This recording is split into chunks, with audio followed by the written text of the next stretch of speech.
think Tevez going to Juventus, what a coup that was for me. I mean, on a head-to-head battle, Atletico Madrid can do more damage to Barcelona than the other way around. Either he's really blind or he's fixing the match. I can't see it any other way. It is an upset. You would expect Man United to go and win there. Over $1 billion was paid in transfer fees between the clubs in Europe. And Bayern Munich are going to be favourites for me against anybody at home in the world. The 03-04 season, actually, Olympiacos have won 8 of the last 10 domestic league campaigns, so there is only really one team in Greece, which we kind of already knew. Because things have been pretty much decided, just as a quick glance before we go through the table, PSG is going to lock up this thing with 1 more point. Monaco's solidly in second place. Lille is going to be in that Champions League qualifier position, 7 points ahead of Saint Etienne. If you're a serious talent, you're going back and you're playing for Santos. You're going back to play for, like in Argentina, for River Plate or Boca Juniors, or you're going to Europe. He looked like the Ryan Giggs of old. He was more creative than any player on the pitch. He made Mata look stupid. He made Rooney look silly. I am your host, Joe Usello. My co-host, Rob Rojas. My trusted co-host, Ben the Machine.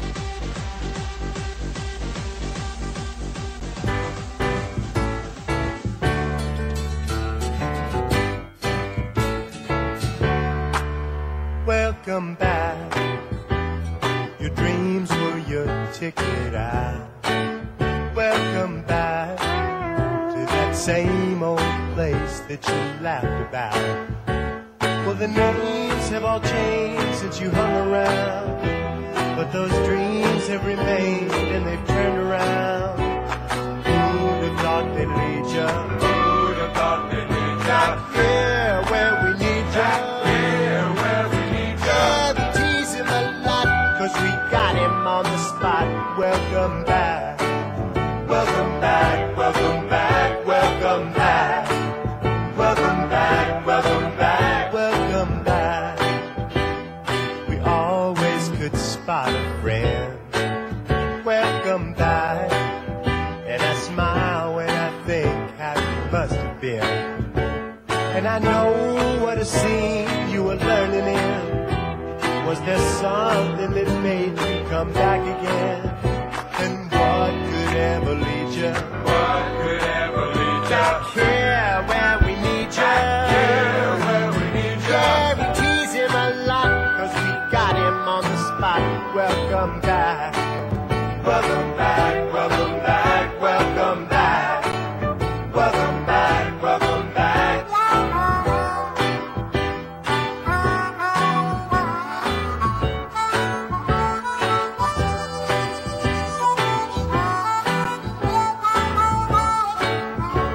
And I know what a scene you were learning in. Was there something that made you come back again? And what could ever lead you? What could ever lead you? Back here where we need you. Back here where we need you. Yeah, we tease him a lot, cause we got him on the spot. Welcome back. Welcome back. Welcome back. Welcome back. Welcome back. Welcome back. Yeah, we tease him a lot. Welcome back. Welcome back. Cause we got him on the spot. Welcome back. Welcome back. Yeah, we tease him a lot. Cause we got him on the spot. Welcome back. Welcome back. Welcome back. Welcome back. Welcome back. Welcome back. Welcome back. Welcome back. Welcome back. Welcome back. Good evening, everyone, and welcome to episode 58 of Low Limit Football. I am your host, Joe Usello, and the additional intro tonight is to welcome back our co-host, Ben the Machine. Ben, been under the weather a couple of weeks, but welcome back to the show. How you feeling, buddy? I'm feeling a lot better now, and it's so nice to come back on the air and talk to you guys, talk some football, and it's nice to finally have 4 of us all together, and it's great. Absolutely. And that song was requested. Compliments of Sir Bob, Mike Orr. Mike, what's going on tonight? How are you? Not too much, Joe. Thanks. Nice to have Ben back. His accent lends a lot of credibility to the show. So, if only they knew me. Well, and then I guess, our fourth co-host, I get to introduce four of us tonight, should start speaking with a Spanish accent, I think. Rob Rojas. And by the way, gentlemen, the heavy hitter for the show, Rob Rojas, as I'll allude to in a second. Rob, how are you doing tonight? I'm doing great, and I hope for another good show and hopefully a good first one with all four of us here. Yeah, definitely. I just want to mention that, like I was saying, Rob's been the heavy hitter. We are booked solid with guests, guys, all the way up to the week we're going to take off. We are going to be off on February 9th. We're taking a week off then. So we've got 3 shows, including tonight, and we are packed solid with guests tonight. We're packed solid with guests next week, and we are working on filling basically 1 slot for February 2nd. And the majority, the heavy lifting there was really done by Rob. So, Rob, great job. Thank you for working hard on that. We've landed some pretty nice guests, and especially starting off tonight. The first guest that's coming up probably in about 10 to 15 minutes is Nima Tavalley, who writes for DiMarzio. He's going to be our first person ever calling in from Sweden. Going to be joining us tonight. He's a big Inter guy, started SemperInter.com, and excited to talk to him about the Serie A to open the show. Second guest is going to be on at about 7 o'clock is Jamie, also known on Twitter as Warren Setpiece. Big Chelsea supporter. Sorry, Sir Bob, that we're going heavy Chelsea tonight, unfortunately. But Jamie's going to be on at about 7 o'clock, and at 8 o'clock, I'm excited. I got to talk to him a little bit last night. Is Nabae Asfar from Houndsport? He's the editor-in-chief of their soccer page, also a Chelsea guy, and looking forward to talking a little bit of Chelsea. So we're going to have him on to talk Chelsea. Obviously, some big results this weekend in the EPL that we witnessed. Some will be happy about. Some on this show will not be so happy about. But we'll talk about that a little later in the show. Let's head over, gentlemen, real quick, because I know we've got about 5-10 minutes before Nima shows up. To talk about, let's recap some of the Asian Cup stuff and some of the African Cup of Nations. Obviously, the Asian Cup's been going on for a little while. I'm just scrolling down to my scores. Haven't had a chance to watch too many of the matches, but Rob, you and I got a chance to talk about this last night. I was wondering if you had a chance to actually see any of the results. No, I couldn't be able to see any of the results given the time difference there. Yeah, that's true. I think the games are at like 2 or 3 in the morning. Yeah, the way things are going.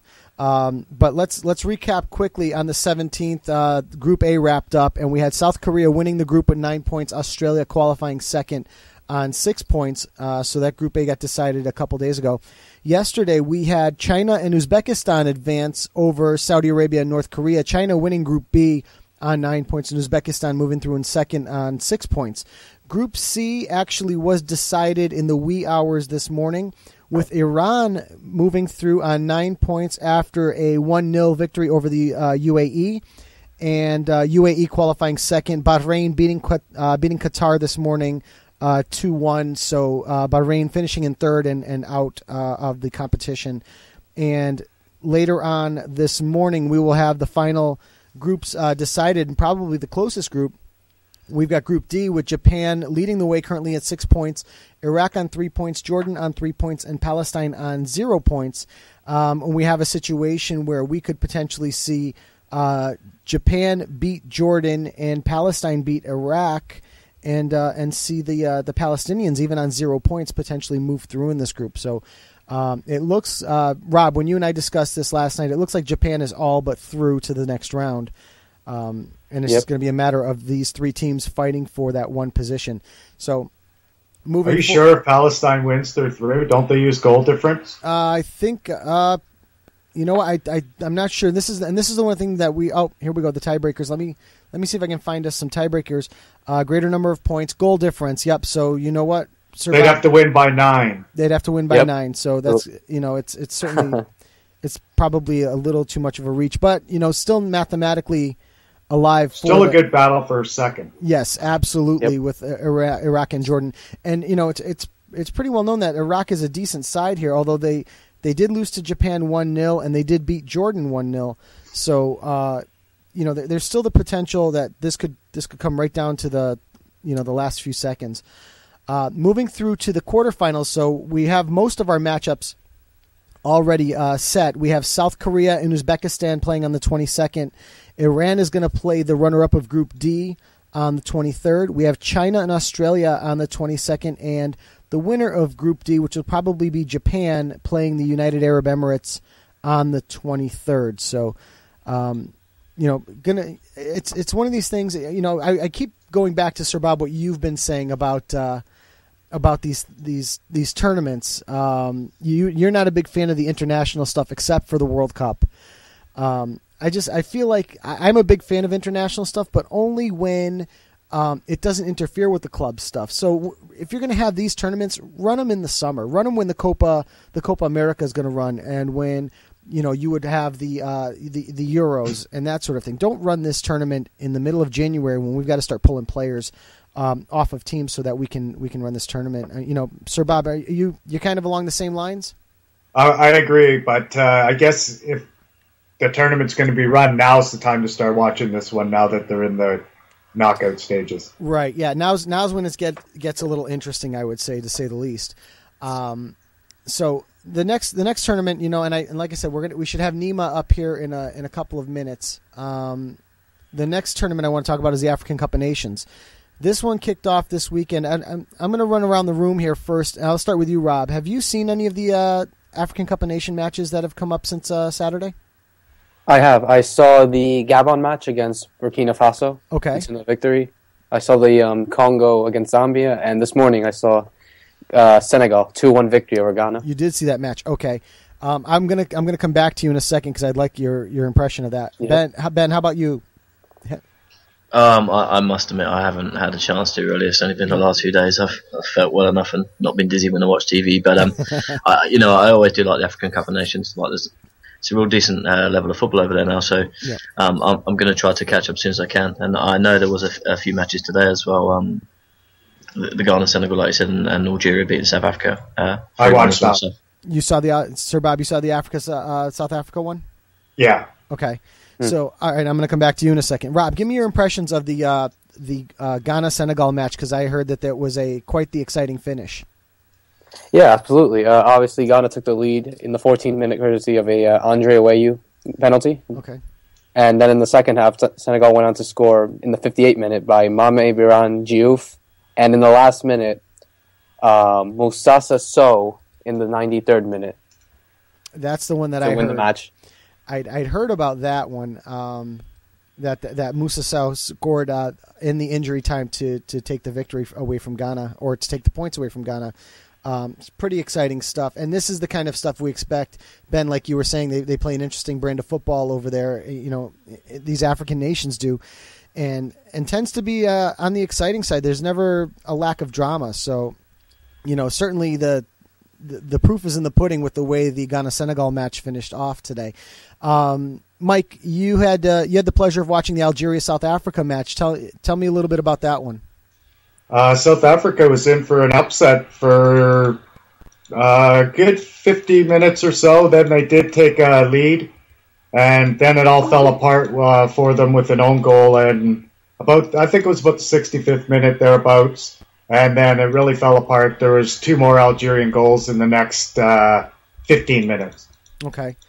And they put that one away 3-1. But South Africa played well for a good 60 minutes. Okay, excellent. That was the worry is everyone, for the most part, is picking this Algerian side to win, but the South African side is really no pushover when it comes to this group, and even in their qualification, because they won their group leading into the tournament. So it was going to be interesting to see how they opened against arguably the best side in the tournament in Algeria. And it sounds to me like they were able to play with them for a little while, but again, Algeria has a very, very good attack, and going to be a little too tough to handle there. The next matches in this group are going to be really interesting to watch, because Ghana and Algeria play each other, and South Africa, Senegal. Like we had said, this is the group of death, so this is going to be the toughest group for people to get by on. Group D starts tomorrow, and we opened that one with the Ivory Coast and Guinea and Mali, Cameroon. Most would say that the Ivory Coast and Cameroon are favored to move through on this one. So it's going to be good to see those two. Go Guinea. Yeah, Guinea's going to have a tough. Well, yeah, because purely selfish reasons there. There's no bias there at all, is there? No, not at all. Okay. We got 2 players coming home now if they go out early, so I'm really hoping for that. Yeah, so that's, we'll see what happens. But again, that's going to be a great, a great couple of matches in that group as well. I think everyone probably sees the first 2 groups that we talked about, Group A and Group B, as kind of the softer groups in this tournament, and now the big boys are really starting to amp things up. So I did get a chance to see a little bit of the Equatorial Guinea-Congo match, and for all intents and purposes, I think it's widely assumed that this Equatorial Guinea side is the weakest team in the tournament. Many people have saying that they actually were eliminated from this tournament and then kind of requalified by taking on as hosts of the tournament. And it was really sad because Equatorial Guinea was doing everything they could to hold off Congo for the entire match. They picked up an early goal, but Congo came back, was applying pressure, and I think it was with about 7 minutes to go in the match, managed to tie the game up and at least gain a share of the points to move on. But nice to see the home sides, and really it's the kind of thing that goes underrated, gentlemen, don't you think, where as bad as a home side could possibly be, a lot of times the spirit of the crowd really elevates their play to the point where they become a much more difficult side to handle, don't you guys think? Rob, I'll ask you that question first. Yeah, absolutely. I agree. Yeah, Ben, what are your thoughts? Yeah, I mean, I must admit, I went back and had a little look at the match reports from the games that I missed, like I said, that I couldn't see. And yeah, for all intents and purposes, it seems that Equatorial Guinea, definitely didn't just turn up and get walked over. I believe they actually spanned a couple of decent chances, Joe. I know you saw the game. Mm-hmm. And but on the upside, they could have quite easily lost their opening game and been completely disheartened. So I think, if anything, they should take a positive from that going into the next game. And and like you said, as a home nation, to go into the next game, they've got absolutely nothing to lose. Right. And Sir Bob? Oh, I think we might have lost him there. Hopefully he's just muted out. But that was my impression overall of the. There we go. I'm having. All right. It sounds like Sir Bob's having some connection issues. Yeah. I'm having trouble hearing you, Joe. I think it's on your side, Sir Bob. You might want to let me disconnect you and reconnect you and see if we can get it a little clearer. So hang on one second. All right, let's get Sir Bob disconnected and let's see if we can reconnect him. Hopefully his connection will be a little bit better for us. So other than that, guys, we've certainly, we've got a good, exciting start to the African Cup of Nations. I think what we'll try to do is hello. Yep, there we go. Now you're back. That sounds better. That sounds better. Yep.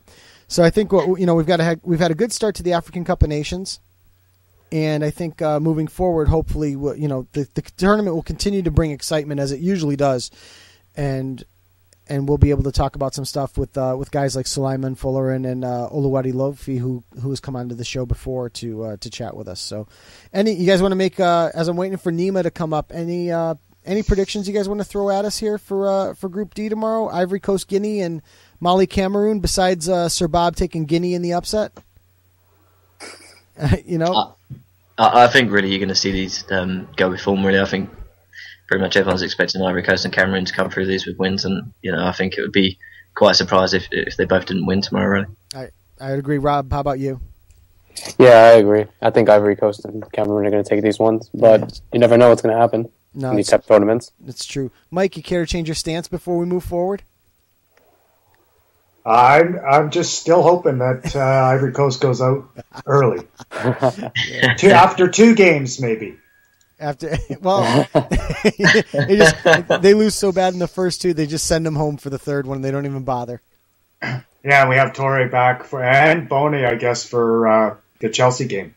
Yeah, because you guys are missing Wilfred Boney as well. That obviously, it's no secret that you guys that ManCity could have certainly used one or both of them this weekend, don't you think?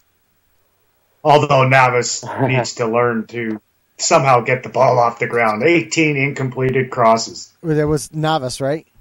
Yeah. Yeah, it was, the one thing that was funny, I guess we'll just chat about this really quick while we're waiting for Nima to join us.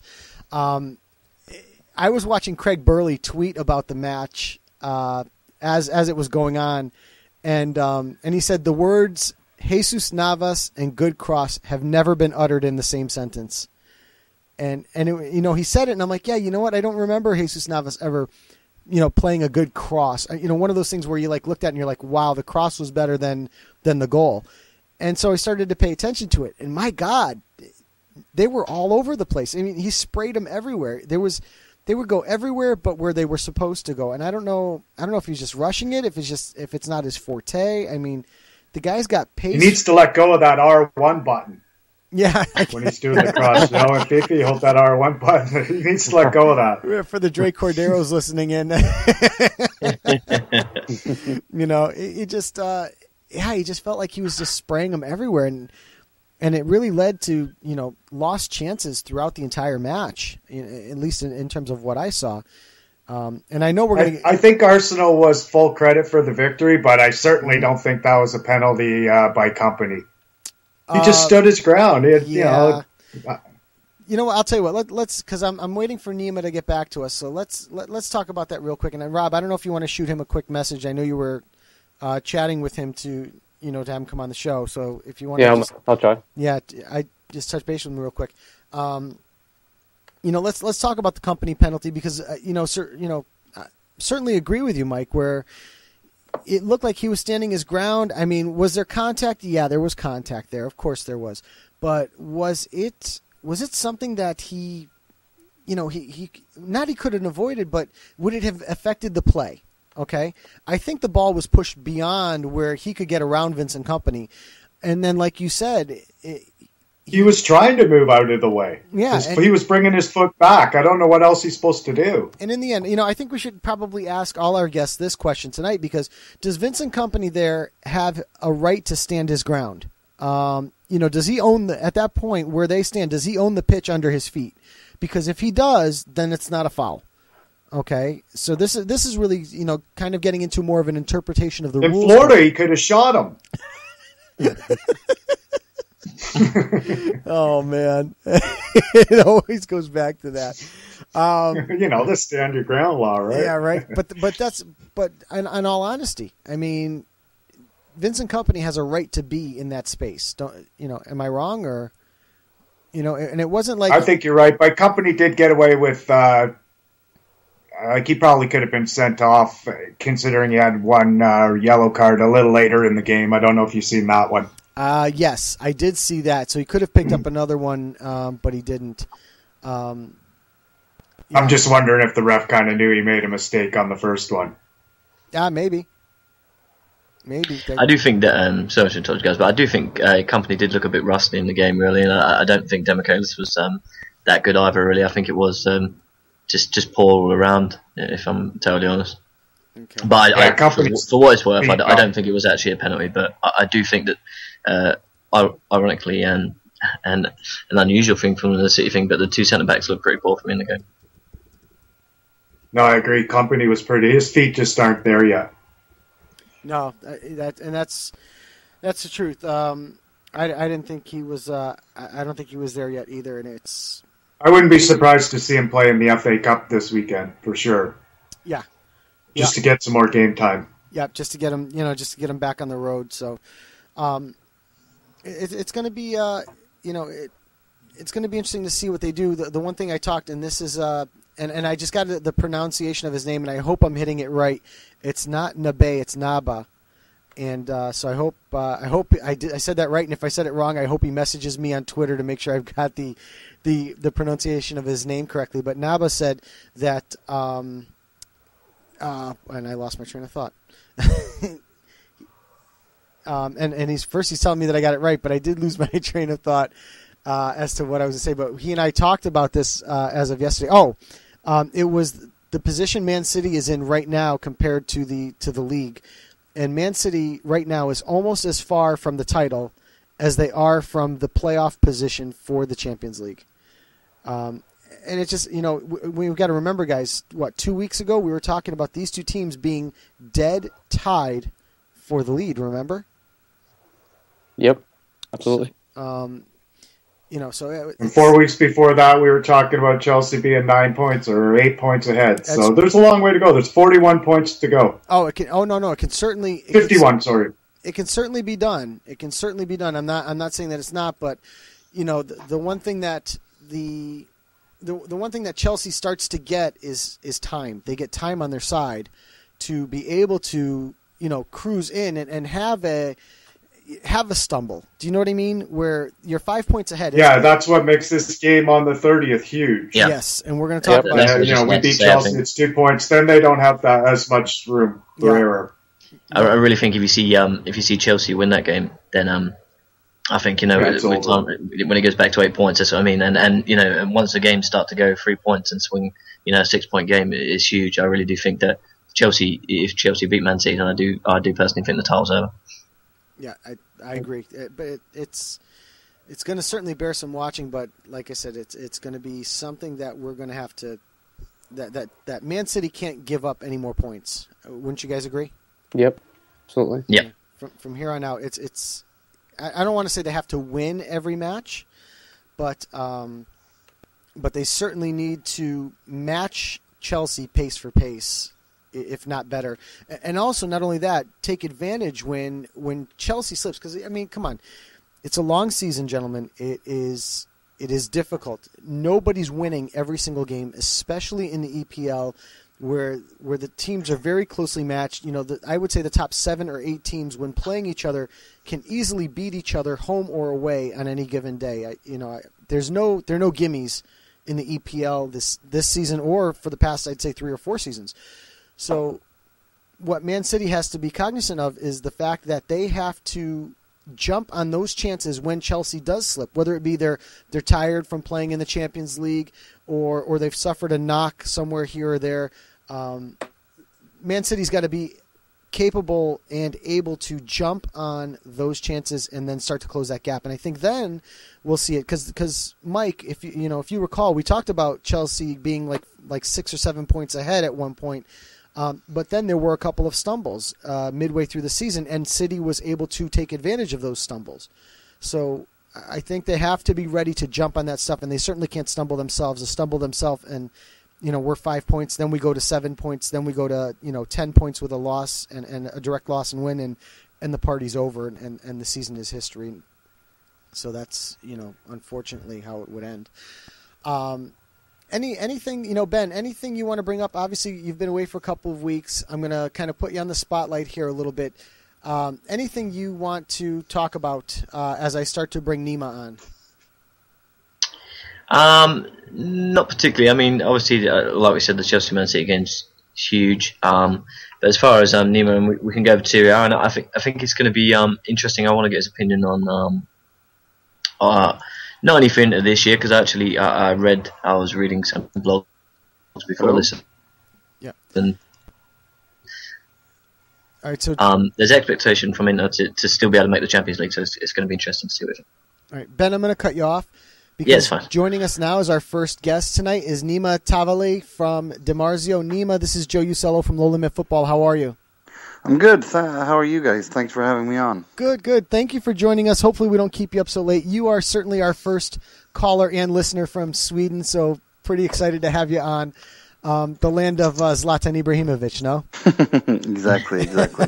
So I'm gonna start out really quick, and then I'm gonna kind of bounce you along to our other hosts here, as there's 4 of us. But I'm going to start you with the first question because I noticed reading your information that you're an expert with Internazionale in the Serie A. So my first question is, we've had 2 additions so far for Inter over this winter transfer window, which were fantastic additions in my opinion. We've had Lucas Podolski come over from Arsenal and Xherdan Shaqiri come over from Bayern Munich. Are these 2 guys what Inter need to really jump back into this Serie A race, or is it water under the bridge and they really kind of put their money in the wrong place? No, absolutely not. This was a very important statement from Inter and Eric to hear that Inter are willing to put their money where their mouth is and are willing to not just talk about having a sporting project, but also actually delivering when it comes to having a sporting project. I mean, this is basically down to Mr. Eric Tahir, who inherited a financial situation that was a disaster, a coach he didn't want, and now when things weren't working, he kind of exhausted all other roads before sacking Mazzari and bringing in Mancini. And bringing in Mancini also opened up a lot of doors, such as being able to bring in players like Lucas Podolski and Xherdan Shaqiri for 2.6 million euros to be paid in January. So these are exactly the kind of players we need. They're all, they're big names. I mean, Lucas Podolski is a world champion. He's the third most capped German international of all time. He's scored the third most goals in the German national team, tied with Rudi Völler and Jürgen Klinsmann. Xherdan Shaqiri is one of the hottest prospects. He's 23 years old, but the kid's already got he's got a trophy haul. That's amazing. So, no, these players are they're very good players, and they're exactly what Inter need, and they're in order to play the football that Mancini wants the team to play. Okay.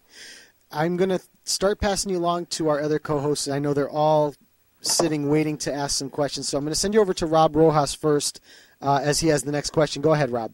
Hi, Nima. It's nice to have you on the show. My first question to you is, why do you believe Roberto Mancini came so late to the club at the start of the season? Oh, I guess in the middle of the season. And would the side be any different had he come to the club before or right at the beginning of the season? Why he came so late was because Mr. Tahir didn't want to sack Mazzari, because he gave him a contract extension in the summer, because he had delivered what he had said he wanted him to do, basically qualify the team for Europe, stabilize a little bit of the defense, but the leaking defense. So there was no plan to sack Mazzari. In fact, they gave him a 1-year extension. That's why Mancini didn't come in the summer. However, had Mancini arrived in the summer, we would have seen a completely different Inter. I mean, already after a few training sessions with Mancini, we saw a completely different mentality. We saw a team that weren't weak mentally. We saw a team that could play and could fight and showed passion and showed intelligence, especially in the matches against Genoa and the second half against Juventus. I mean, Inter have shown these different qualities, such as tactical intelligence and passion and a will to win before, but not all three at the same time. They've shown maybe tactical intelligence, but folded down like rabbits, as they say in Italy, in some matches. But and so what we've seen with Mancini, when a very short space of time, is that he's building up a winning mentality. He's building up a mentality of a big club. So that's basically what he's brought on, and that's what he would have brought on if he had a pre-season in the summer to basically have these players to work with. Okay, thank you. Obviously, we know Inter is. I just have a follow-up. Sorry. Obviously, we know Inter Milan is in the round of 32 for the Europa League. What are your expectations for the club, and do you see them going far in the tournament?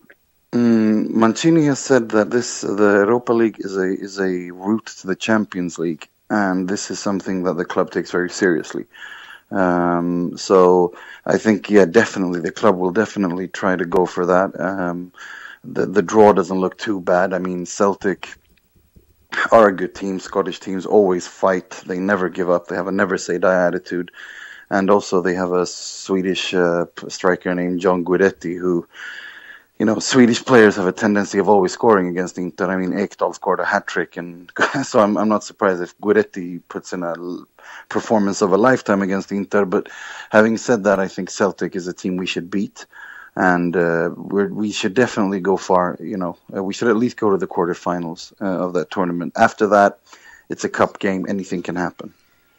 Okay, thank you. I'm going to pass it over to Mike for any questions. Hi, Nima. It's Mike here in Toronto. Hi, Mike. Hi. I wanted to ask you a couple general questions on the Serie A and then a couple more specific ones on Inter Milan.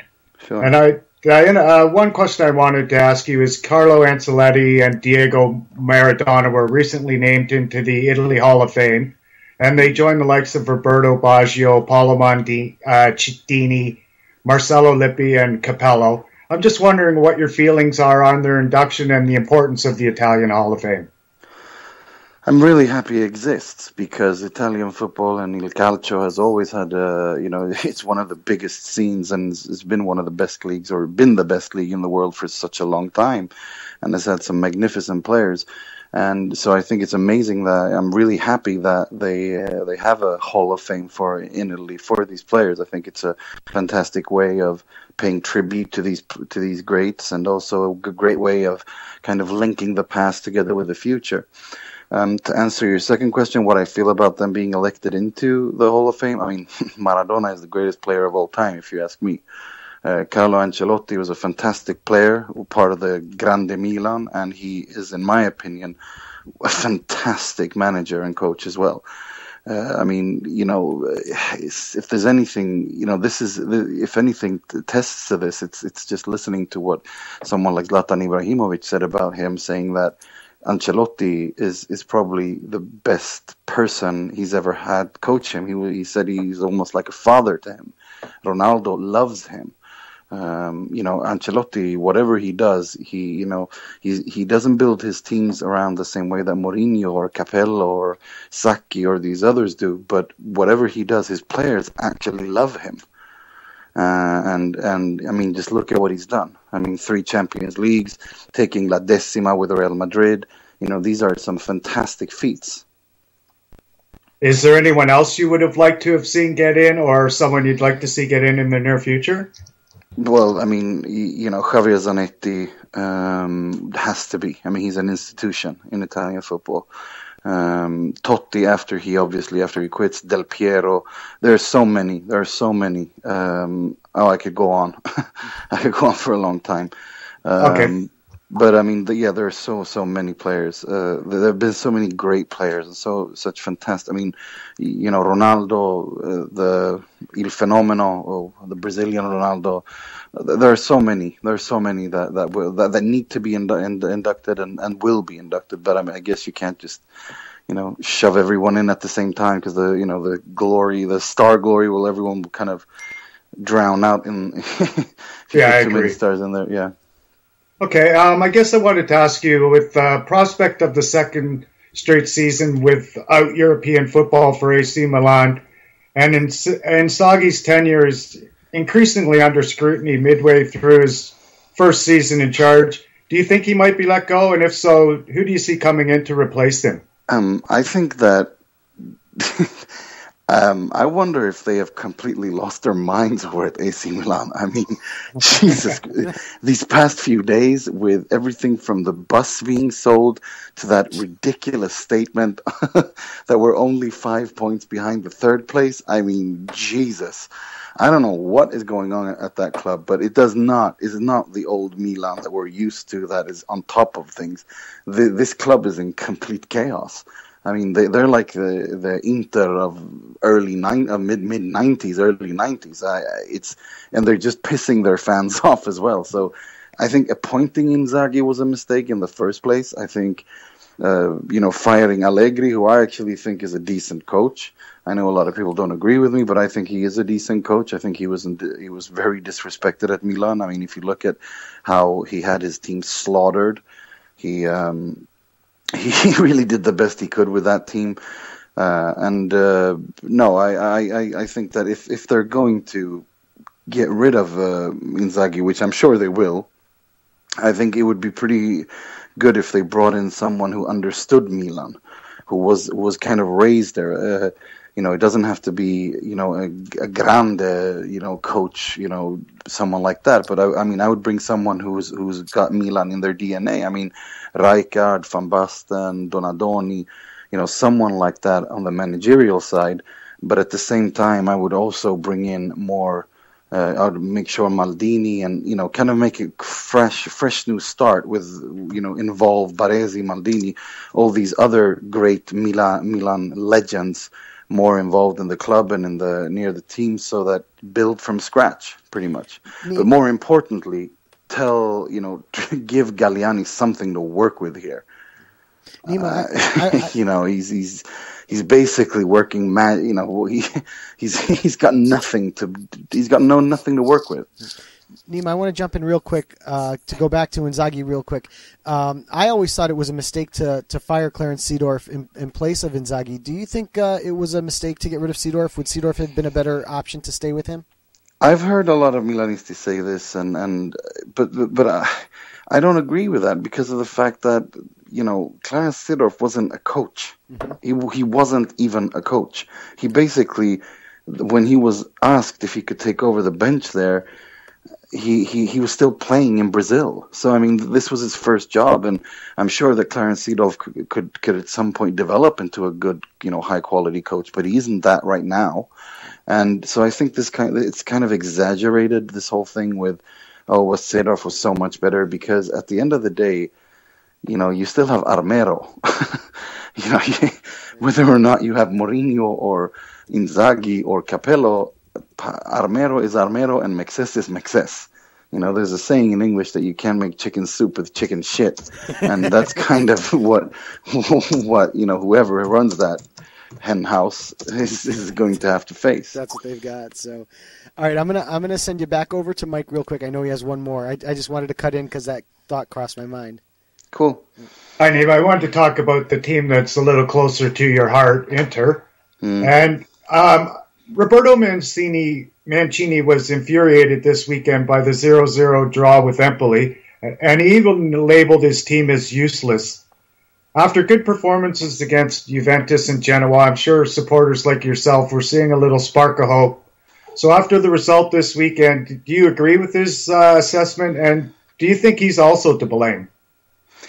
I'm really happy that he did what Mazzarri didn't do for a year and a half, because if you remember, Mazzarri blamed everything under the sun. He blamed the rain, he blamed the pitch, he blamed these infamous words, poi è cominciato a piovere, and then it started to rain. It's like, it turned into a farce in the end. But with Mancini, I think it's different, because what he's trying to do is trying to wake these players up. Because they're very, they've been kind of mentally weak. They have inconsistency issues, and he's trying to get them to be consistent by, kicking them in the ass a little bit, by saying stuff like that. And of course, he has some, he has responsibility in it. But to be perfectly honest with you, I don't think anyone can give any responsibility to him until he has a full preseason with these people, or until he has, real time to work with them. I personally don't even look to this season. I don't even care if we finish 5th or 9th or 8th or whatever. I just want a respectable finish to the season, because next season that's when Mancini has to show his true colors. Okay, fair enough. I'm going to hand you over to Ben now. He's got a for you. Thanks a lot, Nima. Yeah, sure. Hi, Nima. I'm Ben. Thanks for coming on the show. Actually, just what you touched upon was something that actually a question I wanted to ask you, actually, so it led on well. Obviously, like you said, Mancini coming in with the acquisition of Shaqiri and Podolski, it looks like Inter are going forward. Just wondering if you could tell us, firstly, what your expectations are for this season in Serie A and in the Europa League, but what your expectations will be for maybe the next couple of seasons. This season, I think it's realistic to ask Inter to come at least to the quarterfinals of the Europa League, minimum quarterfinals. I think a semi-final of the Coppa Italia, minimum requirement, and also top 5 in the Serie A this season. I think that's what you can ask. Not demand, but ask. I don't think, given everything that's happened, the turmoil that's been going on at the club, you can't ask for more than that. But looking forward, I mean, if there's anything Ausilio, our director of football, or sporting director, has shown, it's that we finally at Inter have a world-class sporting director who can basically work magic with absolutely nothing. And he's done that now, and he not only work wonders, he can get what the coach wants with absolutely nothing, and that's what he's done for two transfer windows in a row now. The most important thing is that this summer, Mancini, he has to stay. I mean, the project revolves around him and Kovacic and Icardi. Kovacic has already extended his contract. Icardi, they're kind of negotiating to extend it. If they can get an extension on these two, and then in the summer get rid of fringe players like Kuzmanovic, like Nagatomo, like Jonathan, all these crappy, mediocre players who shouldn't be playing at Inter, kind of clean house and bring in players that Mancini wants, then I think that next season a top 4, top 3 is realistic. And then after that, as they say in Italy, lottare per lo scudetto. Inter have to fight for the scudetto. That's basically that's Inter. This is the 3 biggest clubs. It's Juve, Inter, Milan. These clubs should always be in the top fighting for the scudetto. Yeah, okay. Nima, obviously, I've had a little look at your website.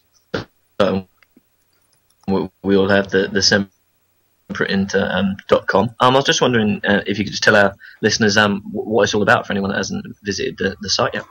Sempreinter.com? Yeah. Yeah. No, basically we started Sempreinter.com 2 years ago.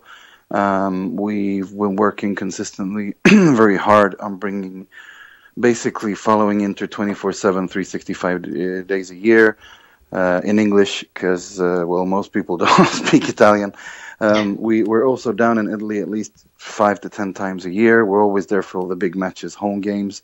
We've done exclusive interviews. Last January when Guarin was rumored, or Guarin was supposed to sign for Juventus, and in exchange for Mirko Vucinic, I was the one who broke the story that deal was off.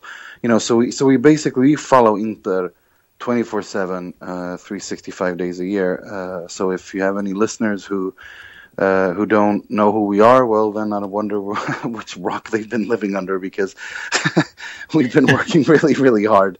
No, just kidding. No, but that's what we do. We follow Inter 24/7, and we're also from the 1st of December last month, 2014. We're also part of the Futbol Collective, which is a network of sites.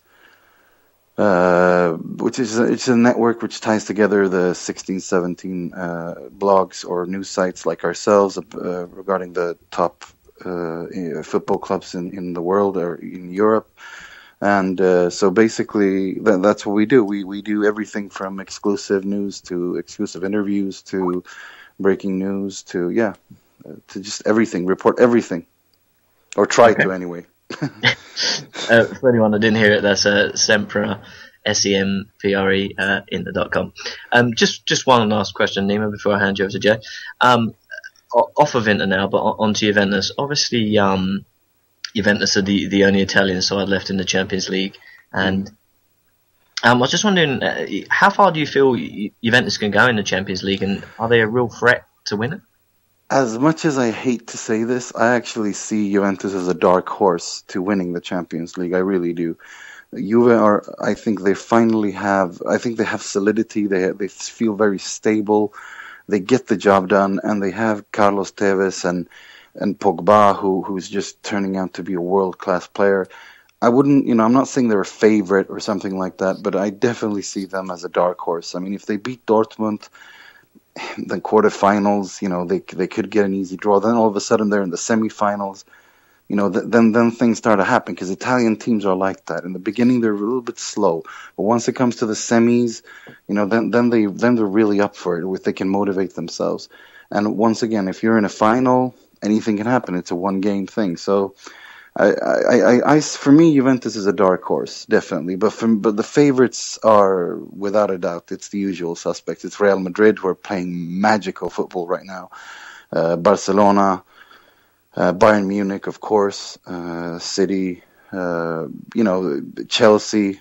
And PSG also, of course, they've had a lot of problems. But when it comes to the Champions League, big players, they want to do their best. So, there are a host of clubs who can who can do that, who can take this, who can take the Champions League. But Juventus for me is the dark horse. Okay, thank you. I'm going to hand you over to Joe. All right, Nima, I have a question that was actually messaged over to me. Apparently earlier today, and I didn't see the report yet. I haven't read it. There were reports of Juan Cuadrado from Fiorentina possibly moving on to Chelsea. Can you tell us a little bit more about that? Have you heard of that one yet?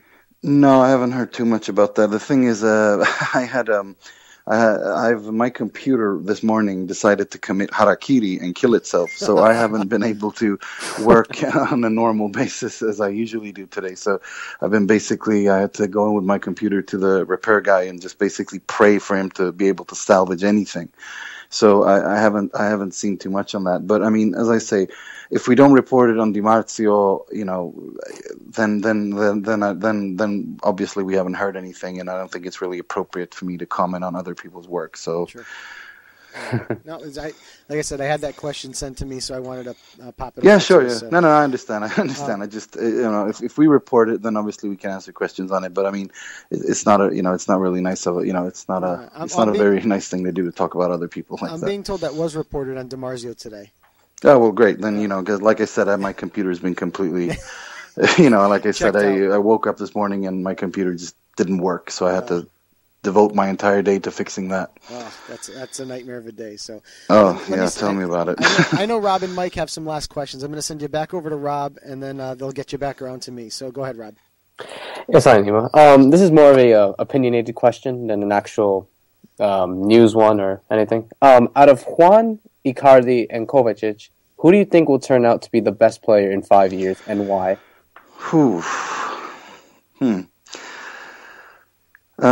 Icardi, in my opinion, he's an assassin. He scores goals. He needs half a chance to score. That kid he's a goal scorer.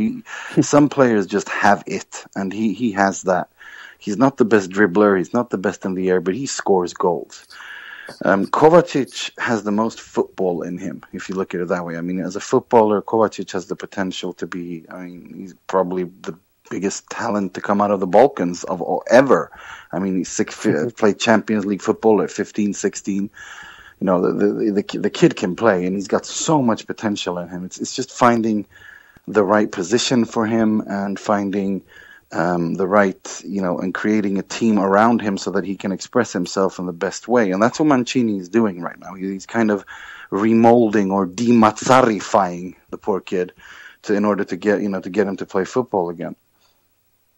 So for me, it's Kovacic. I'd say he's the best footballer out of the three. Okay, thank you. A few more follow-up questions. Do you believe Lukas Podolski will be part of the legacy of the great Germans that have played at Inter Milan in the past? I certainly hope so. I mean, I became an Interista because of the legendary trio of Brehme, Klinsmann, and Matthäus. So I would love it if that happened. But it's so hard to say because Inter haven't really been, he's only played like 2 games with the team, and the team is under construction. So hopefully, I hope he can get a couple of goals under his belt, and then we'll see. But what I like the most about Podolski and what he offers Inter, what we currently lack, is a directness towards goal. We don't have that right now. Podolski is trained in the Jogi Löw, Jürgen Klinsmann, new German. As soon as you win the ball, you run straight at goal. That we don't really have that with any of our wing players or anyone coming with speed from outside the penalty area, and that's a weapon that we need, and that's something that Podolski gives us. So I think he has everything is there for him to become a success. But whether or not he will, that who knows? I mean, that's between only God knows, I guess. Yep, absolutely. And just one more last question before I pass it over to Mike. If you could have one player from the 09-010 squad that won the treble in the current Inter squad, who would it be?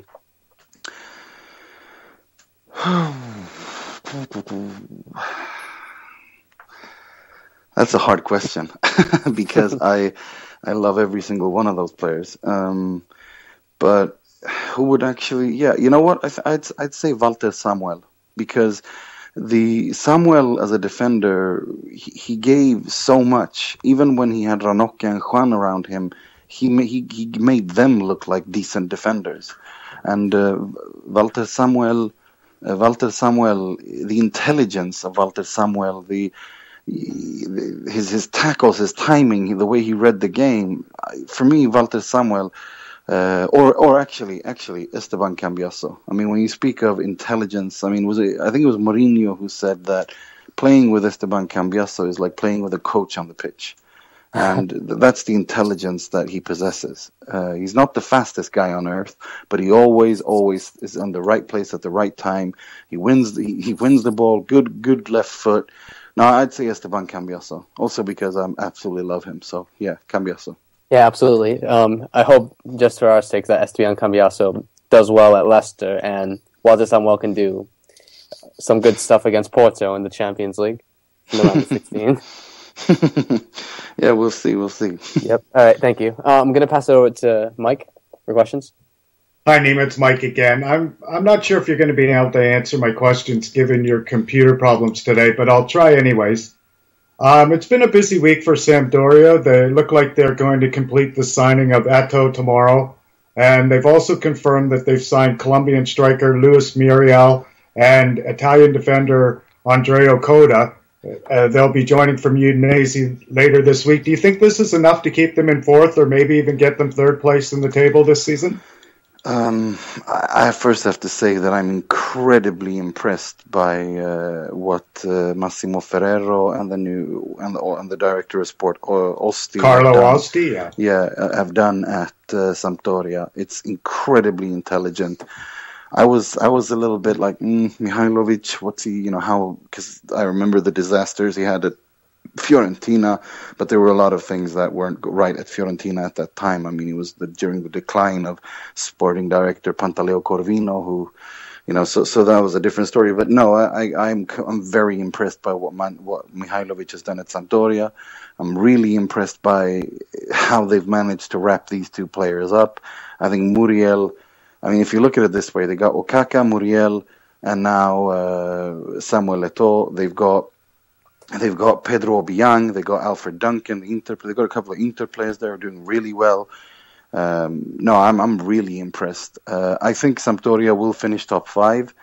I can't see them taking the third spot away from Napoli, because Napoli just has too much quality and too much experience in that team. And I don't even think someone as useless as Benitez can screw that one up. But hey, I mean, I could be wrong. But no, in all seriousness, I see them finishing 4th or 5th, because I think they've got a deep enough squad. They're not, they've only got one other competition to care about. It's the Coppa Italia, which they play against Inter on Wednesday. So yeah, no, I think Luis Muriel and Samuel Eto'o and Okaka will be very, very, very interesting to watch.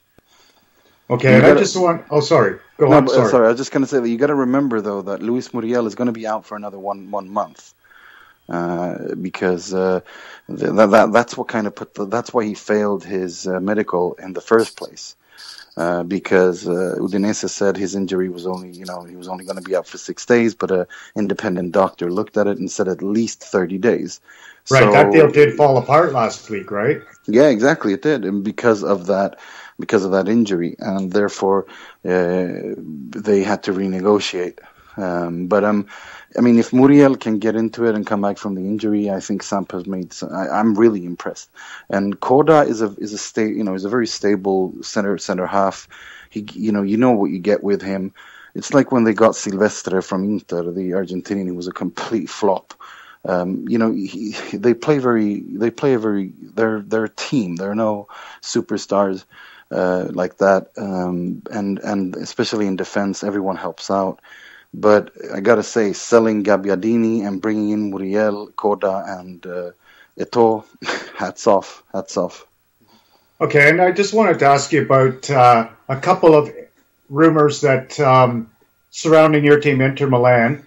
There's a rumor that Lucas Leve wants to leave Liverpool and join Inter Milan. it probably is not going to happen during this transfer window, but a summer move is possible. What would you think of that?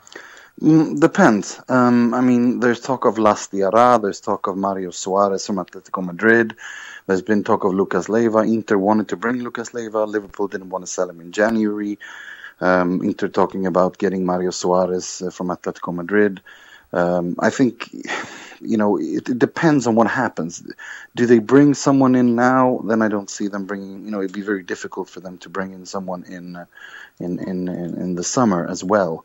But I mean, then again, it depends. I mean, if they were to sell Guarin in the summer and Kuzmanovic in the summer, a lot of things could happen. And also, we still own Duncan, who's been great at Sampdoria this season. So far this season, he's been a regular there. We still own him.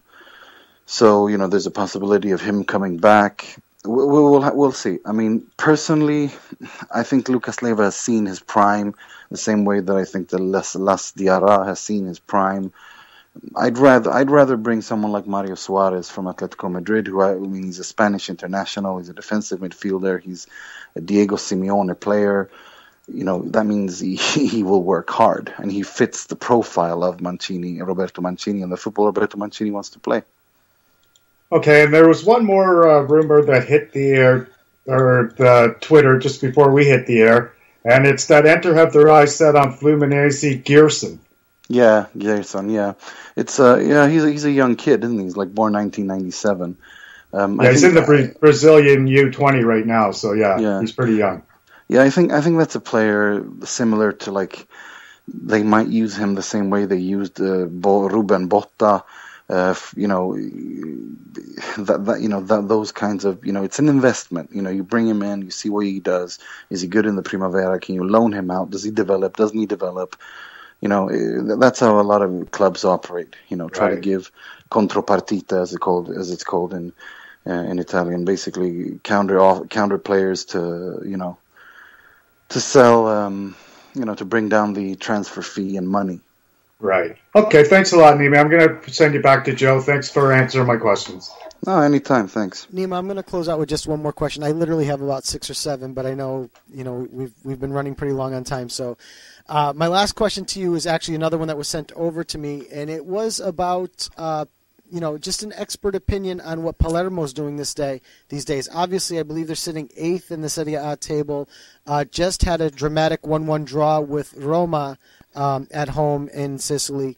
What are your thoughts on Palermo, and can they maintain this 8th position in the Serie A? Are they capable of moving up, or is this just a flash in the pan? No, I think they'll finish top 10, definitely. I think they've shown that they are a good team. Zamparini has shown that he's been able to rise like the phoenix out of the ashes after what happened when they got relegated. And this kid Dybala, I mean, I've been hearing about him for about 3-4 years now, but this season he's really exploded, and especially these past 4 months. Similarly to Felipe Anderson of Lazio, he's just completely exploded onto the scene these past few months. So I don't see Palermo, falling apart like a house of cards at all. I see them kind of maintaining to similarly to Verona, Hellas Verona did last season, with finishing in the top 10. In their first season, because once you got to remember, once you get promoted, there's always a lot of positive energy surrounding a club when it's newly promoted, and that's the energy that Palermo have. And I don't see them collapsing unless, who knows? It's Zamparini. Then again, you've got the Zamparini caveat. You need to, because he's very volatile, right. And if he goes off on one of those classic if they lose an important match in a bad way, and he goes off on one of those famous Zamparini tantrums, then God knows what can happen. So last question, and it's real quick, back to Inter. How long do you think Mancini stays? Do you think he's here for the long term, or you think 1 or 2 years and he's out again? No, I think that he wants to stay. I think Inter want him to stay, at least for another 2.5 years. But then again, if things go really, if everything goes pear shaped, then it depends on who's free. But Mr. Tahir is not the kind of president who wants to create controversy for no reason. He's a very cool and collected guy when it comes to everything, actually. And Mazzarri was never his choice. Mancini is his choice. Right. Firing Mancini means that he has failed, and he talks about doing things in the long run and stuff like that. So I don't think that Mancini. I think something would seriously have to get screwed up in order for Tahir to sack Mancini. Okay. All right, yeah, that's what I thought as well. But sometimes in volatile Italy, you never know what can happen. So that's why, or maybe Mancini has a second thoughts himself. Well, that's just exactly it. I mean, so far, Mancini is the kind of coach who can actually demand things. Mazzarri was never really in that position because, who really cares what Mazzarri thinks? Right. He is a bit of a laughing stock in Italy. I mean, there's this famous YouTube clip in Italian when he's coaching Regina after they've been beaten at Napoli, where he's basically complaining that 6, 7, 8 players had diarrhea. It's incredibly funny. I've heard him blame everything from rain to snow to diarrhea. So no one cares about what Mazzarri thinks. But Mancini, he's a winner. He's already won 3 Scudetti with Inter. He's written history with Manchester City. He's won a title at every single club he's ever managed. Right. This guy is a winner. He's a trophy collector, and that means that's how they were managed. That's how Inter managed to get Podolski and Shaqiri. There would have been no way we would have gotten those players for those sums if it wasn't for Roberto Mancini. Right. And they both said that as well. Right. Well, Nima, piacere di conoscerti. Grazie per essere venuto allo show. Oh, grazie. If you wanna. Let me know if you want to have me on for some other time. Definitely would love to have you back. Okay, thanks, guys, and have a good show, yeah? Yeah, grazie. Buonanotte. Grazie. Buonanotte, ciao. Thank you, Nima. Thanks for coming on, Nima. Sorry, I had to do that, guys. But that was it's okay. Nima Tavalley from Gianluca DiMarzio. Fantastic. I understand Italian, and I don't think Ben's happy with what you just said about him.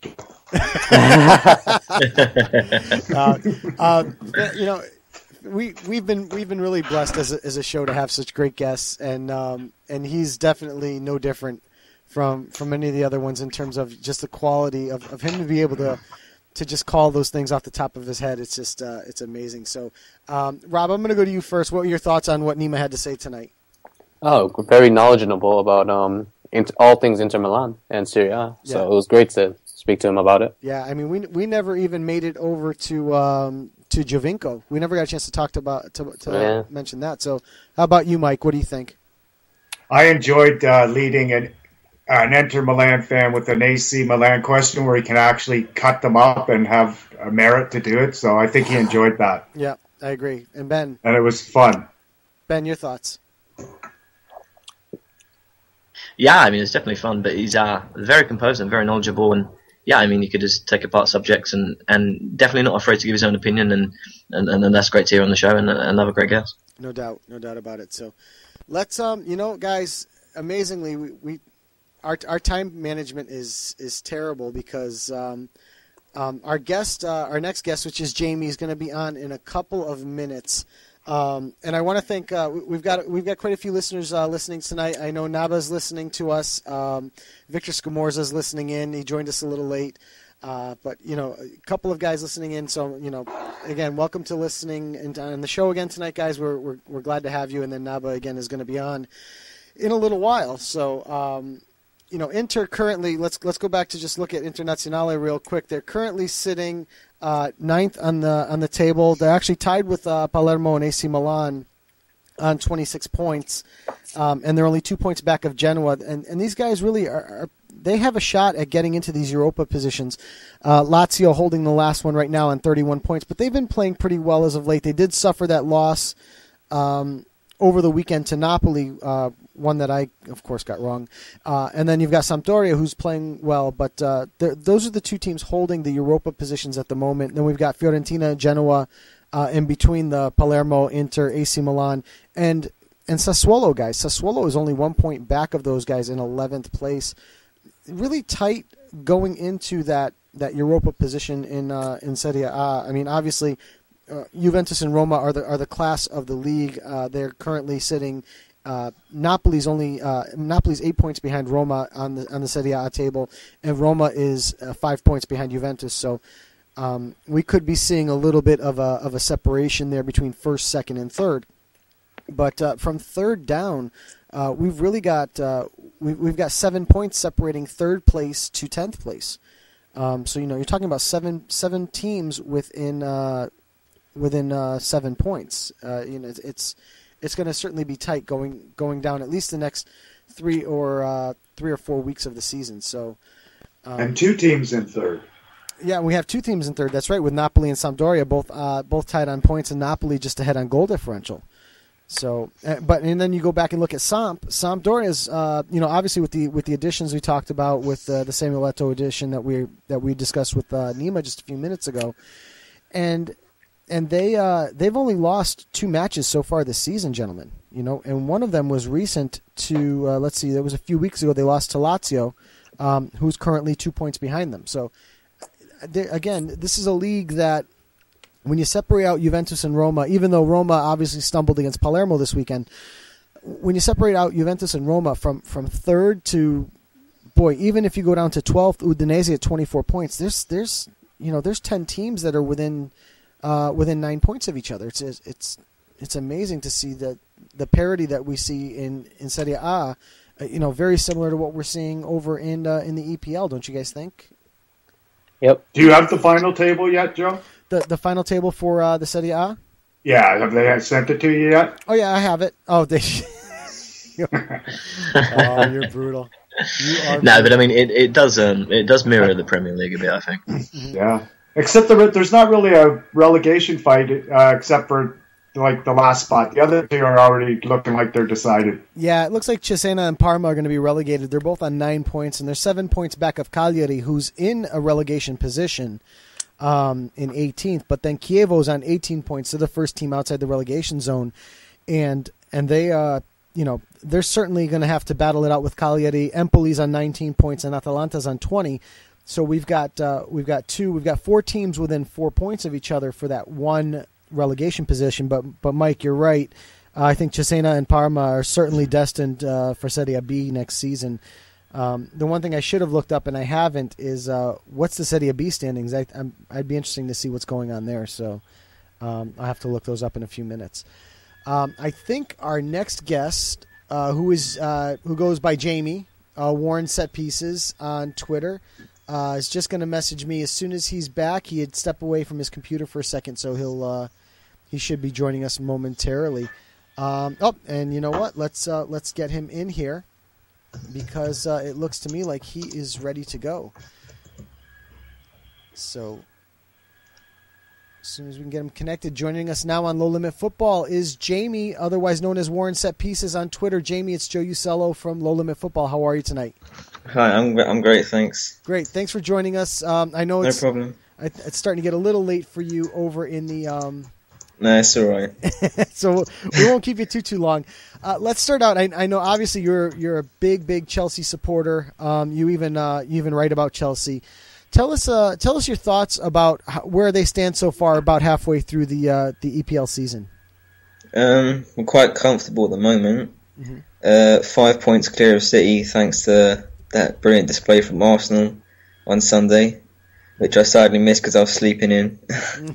But I've been quite happy with our performance so far, especially in the earlier games in the season when we didn't always win like 6-0, 5-0, whatever, but we did outplay quite a lot of teams. And we was picking up points that we didn't usually pick up in the last season, which is the ones that cost us the title. So at the moment, I'm quite confident. Okay. I'm going to throw you over to Ben. I know Ben's up for the first question, so Ben, fire away. Hi, Jamie. So Ben, thanks for coming on the show. A few questions for you. Firstly, do you feel with the acquisition of Fabregas and Costa that the gap between Chelsea and Man City has maybe grown a bit? Yeah, maybe not too much, but it's certainly given us that edge that we lacked last season.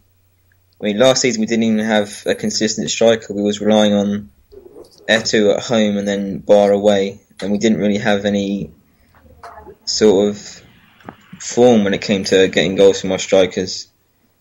And especially from midfield as well, we had Matic in midfield, but we didn't have a playmaker that could get us rack up assists.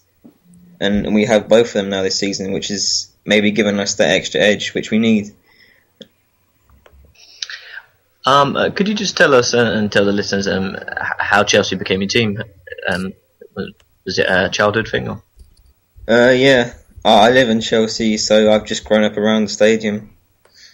And my whole family supported Chelsea, except my brother, who supports QPR now for some reason, which I'm yet to find out. He may have lost a bet. No, I think he was just being a bit silly. Well, I mean, I'm in Essex and I'm a Blackburn fan, so you never know. One question actually that actually really interests me that I read on your page on the Wall and Set piece, the WordPress.com. If anyone wants to go and have a look at that, but something that really interested me that I want to hear your opinion about, and I'm sure everyone else does. You wrote a bit about the difference between your home and away fans, and saying that the home support being subpar due to the prices. And I thought this was something really interesting and something we haven't really touched upon, especially in the west of London, which is quite a rich area. Could you just give us an idea of what you wrote and what it's about? Well, basically, I think not everyone has been to Chelsea games, so they would have noticed it in person, but even when you're watching on TV, you can tell the difference between our away fans and our home fans for the majority of games. When I was watching the Swansea game, for example, I could hear the Chelsea fans about 75% of the time, and the rest was the home fans, which isn't what you really expect from a home game.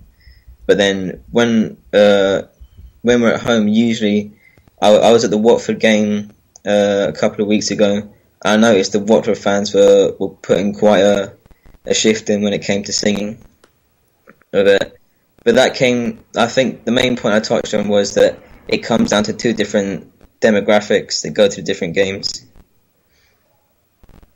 One was, the away fans are typically a lot more diehard, and they fight for everything for Chelsea. But the home fans, it's a bit more of a family experience, and you don't get a lot of the kids and the parents singing the songs, because some of them have quite rude words and some of them are not in good taste. Okay, fair enough. I must admit, I do find that a lot of football. But thank you. I'm going to hand you over to Rob. I believe he's got some questions for you. Yes, I do. Hi, Jamie. Nice to have you on the show. My first question is, what do you believe is the future of Mohamed Salah in terms of his impact at Chelsea? Oh, that's a tricky one. I think it's been almost a year to the day since we signed him, and I'm yet to see a real impact on the first team from him. At the moment, I think he's obviously happy to take some time out on the bench and to play like second string to a lot of the attacking midfielders. But I think I can see him in the summer or maybe next January. If he hasn't had the game time that he wants, he may start to tell Jose, come on, I need some game time. I want to keep my career going. I'm still young. And he might sort of put in a transfer request. But I think we've had a lot of chances to play him in cup games and Champions League games, and we've had the game sewn up already, and he hasn't been brought on as much as he would have liked or a couple of fans would have liked. And I think he hasn't been given the chance that he deserves. Okay. My next question to you is, what are your expectations for the Champions League tie against PSG? Well, first of all, it's a very big game, especially for a round of 16 match. But I have high hopes because we managed to beat them last year, and we was only really struggling to beat them with a last 15-minute goal because of that terrible defending right in the last minute of the first leg that saw Pastore score.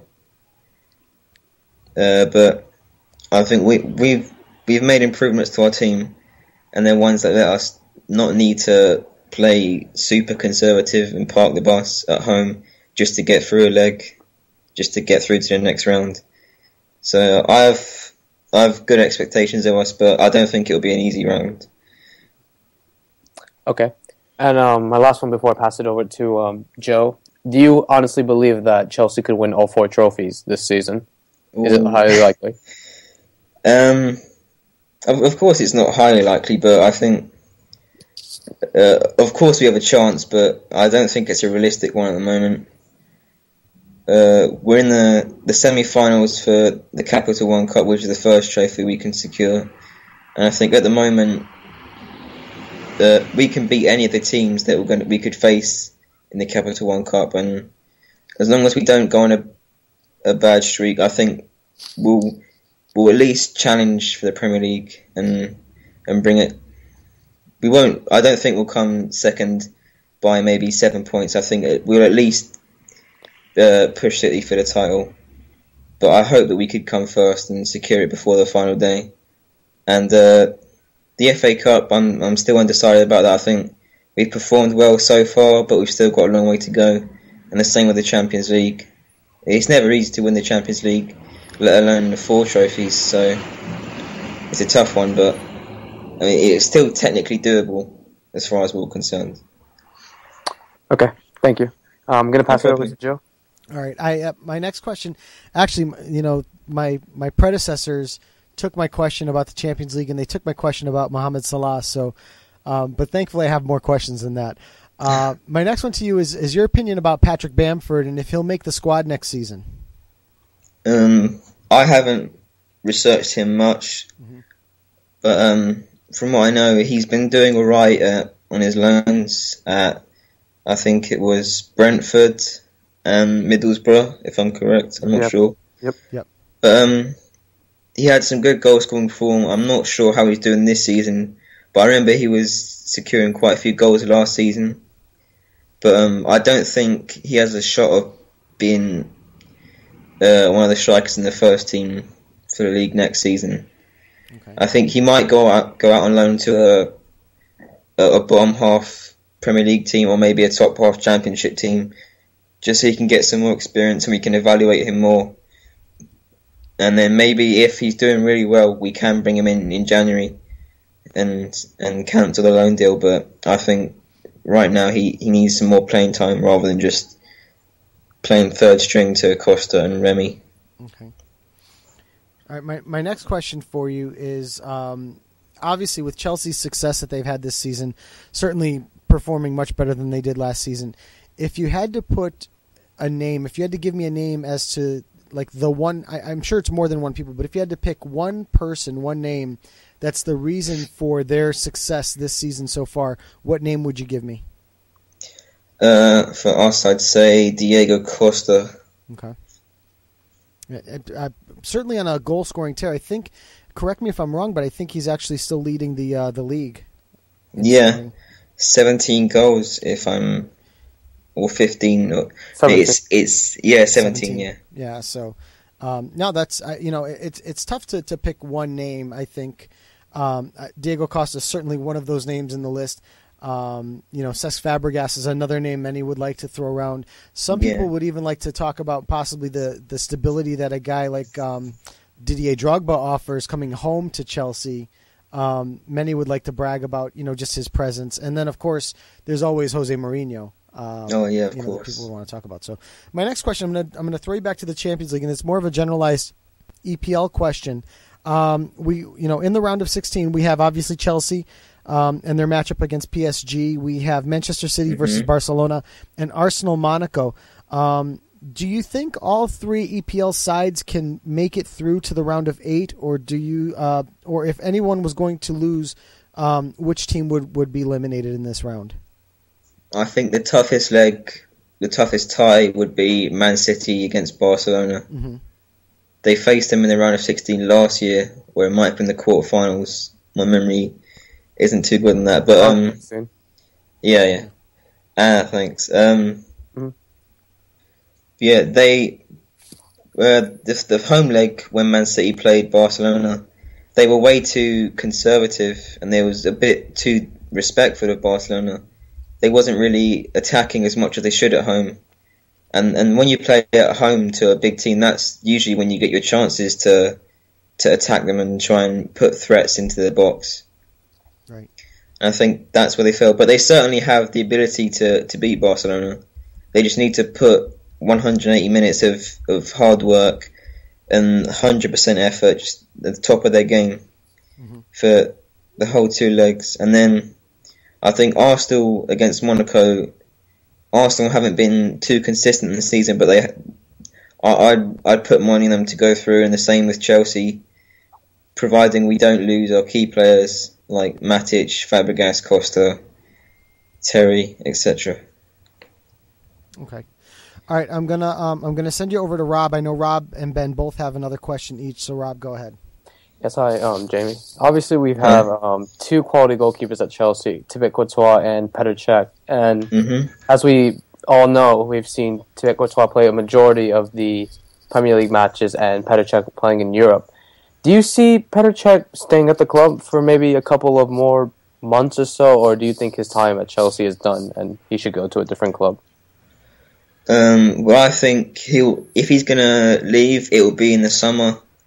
Mainly because he's cup tied now for the Champions League and FA Cup, so he won't be much of an asset to teams that want to buy him, especially seeing as teams that would be in the looking to buy him are Champions League teams anyway. So I think the summer is when he would be looking for a move if he wants one. But I think he'll be happy to stay on the bench at the moment because he is getting the games that he needs, but obviously, Courtois gets the majority of the games. And I think Cech may have played about 8 games this season, I'm not sure.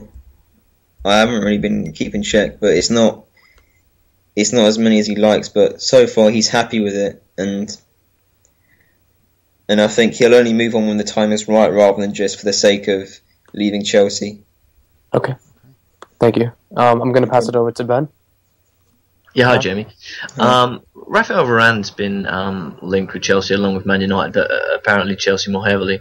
How do you rate him, and would you like to see him at Chelsea? For someone of his age, he has amazing talent. I haven't watched him a lot, mainly because I don't watch a lot of Spanish football, or maybe not as much as I'd like to. But Jose Mourinho first brought him in the last season he was there, mainly, and I thought he was a brilliant talent, and that if Mourinho was playing him consistently for a season or 2, he would have definitely replaced Pepe, and that him and Ramos would have been an established partnership in years to come. But I think Ancelotti hasn't given him as much of a chance as Jose did, and I think that might be hindering him. So if he does want to move to a different club, that is what he may use as leverage. The idea of getting more game time. And with the fact that in recent times KO hasn't been as consistent as he was last season, that may be the link between the move from Madrid to Chelsea. Okay, thank you. I'll hand you over to Mike. Hi, Jamie. It's Mike in Toronto. Hey. Hey, I was reading an article the other day, and it was 5 players that Chelsea should have their eye on this summer, and I was going to run them by you and just see what you thought about it. Okay. Okay, so the first one they named, and they titled it The Experienced Campaigner, was Sami Khedira. What would you think of him coming over in the summer? He's a fantastic midfielder. Mourinho used him quite a lot at Madrid, and I think that he knows him a lot more than your average manager, of course. And he was quite a strong part in the World Cup squad that won the World Cup this year, 2014 even. And I think he'd be a great addition to our midfield, but I don't think he would get as much game time as he would, say, Manchester United or Arsenal, where they don't have an established defensive midfielder already, as we do with Matic. Okay, and the second one was what they called the priority signing, and that was Marco Reus. I'm sort of split between Reus. I'm not entirely convinced that he's exactly what we need right now. so far he's only played, I think, 9 games this season, and I think his fitness is what worries me. But I think him being a left winger and us having Hazard means he will get shifted out to the right or end up having to play in the middle where he isn't his prime position. And I think Jose may want to look for a right winger who's been playing right wing for most of his career and that knows that position a lot better than someone who's been playing left wing and is just trying to adapt to that position. Okay, so I guess we're basically on your opinion if whether you would like them or not. 1 for 1 right now then, right? Yeah, I would take Khedira. 1 and 1, I mean, sorry. Okay. The second one was called The Young Hot Shot, and that was Ross Barkley. I think he has way too much potential to move to a massive club like Chelsea at the moment. I think at the moment we play 2 in midfield, Matic and Fabregas, and I think it would take a lot for him right now to get Jose to put him in the side over Fabregas especially. But I think there may be a chance for him and Oscar to alternate as the central player in the midfield, the attacking midfield 3. Yeah, I agree. I think he'd be better at one of the smaller clubs for sure. You end up with like a Scott Sinclair situation or something like that, and they just never develop. Yeah. Okay, the next one was the fantasy signing, and this is one I like to bug Joe about because he's the Juventus fan. Yeah. Paul Pogba. Oh. He's not going. There have been rumours that he wants a move and that Chelsea are linked with him, but I'm not taking the bait at the moment. I think for the time being, for the next few years, he will stay at Juventus unless maybe Madrid or Bayern put in a massive bid for him, and Juventus sort of have to accept that money. But right now, he's playing well and he's exhibited some good form of Juventus. So I think as long as he's happy at Juventus, he'll stay there. And then if he's ever unhappy, we'll consider it, but we won't straight away put a bid in. Okay, and the final one was what they call the free agent, and this one might actually make a little sense. Fabian Schär. He used to play for Basel, didn't he? Yeah. Yes. He's out. He actually still is on Basel. He's out of contract this summer. Oh yeah. He was key for their victory against us when they played at home in the Champions League last season when they beat us 2-1.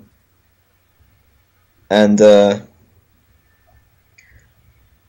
I haven't seen much of him, to be honest. I don't really follow the Swiss league, so I wouldn't know much of him. Okay, fair enough. Yeah. I'll hand you back to Joe. Thanks a lot, Jamie. It was great talking to you. No problem. You too. So, Jamie, I'm gonna throw one more transfer into the mix, and the rumors have kind of quieted down on this one recently, but this was kind of a little hot and heavy last week, and that is Lionel Messi. It's the dream signing, of course. Mm-hmm. You know, I think what everybody talks about is the fact that with financial fair play, you would have to pretty much destroy a team to be able to bring him on in the guides of financial fair play. You would literally have to burn a team to the ground, bring on Lionel Messi, and then burn Lionel Messi to the ground to rebuild that team again because there'll be no way to add anybody else. Yeah. Yeah. So, that was the one that was, everyone's been talking about. Paul Pogba's not going anywhere for less than €100 million, I don't think so. We'll just tell Mike to calm down. Paul Pogba's not leaving. All right. So the last thing I wanted to ask you, and then we'll let you go. And again, thanks for joining us tonight. I want to ask you about a Chelsea icon, and it's not Frank Lampard. I want to ask you about John Terry. John Terry's 1 goal away from tying David Unsworth for most goals scored by a defender in the Premier League. That was a fact given to me by one of our upcoming guests. Where does John Terry rate in the pantheon of Premier League defenders, where do you rate him? Is he one of the top defenders ever? Is he middle of the road? Give me your thoughts on John Terry. I think in my personal dream team, I think I'd have him at centre back, not just because of ability reasons and his whole career, but also because I've grown up watching him, and he joined Chelsea as I started supporting Chelsea, so I've been with him through his whole career. But I think he's one of the best defenders to ever play in the Premier League, and he's definitely one of the top 3, top 4 that you choose if you were to pick the centre backs for a Premier League 11. Okay. I can see Bob in the comments. Yeah, you've got to remember Bob's a City fan, and so he's not all too happy about the way things are shaking out in the league at the moment. So you'll have to pardon him a little bit. It's okay. So Jamie, thank you again for coming on and joining us tonight to talk about Chelsea and the EPL. No problem. It's been a pleasure. Great, thank you, and come back again to us real soon. Yeah, of course. All right. Thank you. Thanks for coming on, Jamie. Yeah. And that was Warren Set-Piece. Well, Sir Bob, since you stirred it up a little bit, what are your thoughts on his interview? Oh, I thought he was really well spoken. He really knows his Chelsea. Hey, he's got me this week. Hopefully, when we get him back on, we'll be in first place. How about you, Ben? Yeah, he's very knowledgeable about Chelsea, and it's nice to have another Englishman on the show that knows what he's talking about. But no, I mean, in all seriousness, he handled all the questions very well, and I think when it's a team doing as well as Chelsea are and the people that are being linked with it, it's hard to answer some of the questions for some of the players that are actually being linked. One that I saw just in the last second as we were shutting down was apparently Yaya Toure has been linked with Chelsea. Like, it's just a light rumour, so that'd be a very fun one to have him back on for. But I think in general he was a great guest, and another Chelsea fan that really knows his stuff. No doubt. Rob, how about you? Yeah, absolutely. Another fellow guest that we have that really knows his stuff about a certain club that he likes, and yeah, very knowledgeable. Yeah. Quick question. And a good sense of humor too. Yeah, absolutely. Quick question for you guys. I know Naba is waiting in the wings. I know we told him at 8:00, but I know he's been listening to the show the entire time. So I can shoot him a message and see if we want to go right to guests or if we want to do any league coverage. What are your thoughts, guys? Whatever he wants to do. Yep. Yeah, we'll just leave it up to him, and then we can go from there. Okay. Let me find out if he's ready to rock and roll. Because if he's ready, we'll definitely have him on. And I'm excited to have him on because, like I said, he's the soccer director for Houndsport. So he's he's another Chelsea guy. So like I said, we're going very blue tonight. With the talk, I know, but but we're obviously talking about Chelsea football with Naba. We talked about it with Jamie, and we have black and blue with Nima earlier tonight with Inter. So, what'd you do? Find the 2 Chelsea fans that exist and invite them on radio? Well, there's 3 of them. There's Jose Mourinho too. So, yeah, but he's not on radio. No. So let's. Well, we can get him. Yeah, if we can get him, it'd be a different story. Yeah, I'll talk to him. I'm sure you will. You'll probably talk to him and ask him if he'll come over instead of Pellegrini, right? I wouldn't hurt. Pellegrini's doing better, I think, even though we're not in first. He's not annoying me as much this year. Yeah, but he's leaving Joe Hart where he belongs. Oh, well, sure, of course. Well, he's certainly not one of the top 5 goaltenders in the world. Oh, well, sure. So we'll have to let that go for now. But just wanted to let you guys know that joining us now on Low Limit Football, and we're getting an echo here, but joining us on Low Limit Football is Nabae Asfar from Houndsport. Naba, can you hear me? I can hear you. Can you hear me? Yeah, I can. I don't know if it was something coming out of your computer that was giving us that nasty feedback, but I think it's gone now. Yeah, I think I forgot to shut you guys up there. No one ever shuts us up. That's the thing. So one thing I'm going to start off with you is I wanted to throw at you the Bamford question. Tell us a little bit about Bamford and what he's doing right now. Man, he's been lighting it up for the past couple weeks. I mean, last 5 games he's been quiet, but he had a stretch where he scored like 6 goals in 7 games. Okay. And at one point he scored in 4 games in a row. So he was really tearing it up. I mean, us Blues, we like to nickname him Bamfordinho. Right. Because of his knack to score so much. I mean, the past year or two, he's been like this, you know. Mm-hmm. So he's got. I mean, we all have high hopes for him over here. So right. I'm excited. So, tell us a little bit about what you do over at Houndsport. I am the editor-in-chief. I pretty much. I mean, what don't I do? Yeah. I pretty much do everything there. I edit, publish, recruit for all of the sections. We cover all sports. Yep.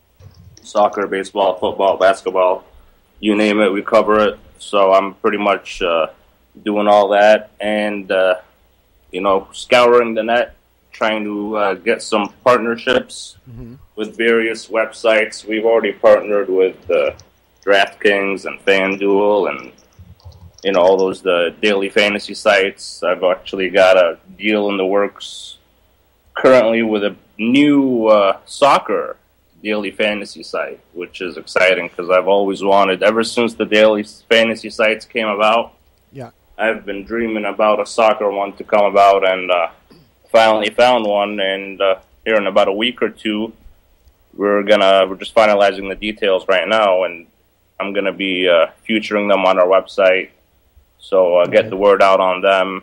Hopefully they get big because, daily fantasy is huge right now. Right. That blew up fast. Yeah. And, to have a site that's going to be doing soccer is certainly, something that is good for the sport. Right now they've got Premier League and La Liga on their daily fantasy site. I tried it out past couple weeks, and, it's pretty neat. It's really, really cool. Okay. Yeah, we've seen that happen, and you've got to remember on this podcast, the birth of this podcast was actually from a poker podcast, and of the 4 hosts, 3 of us are degenerate gamblers. So, hey, I'm the same way. so we're all good for it. You probably get 3 signups right off the bat. So nice. Yeah, that'd be definitely help get the word out.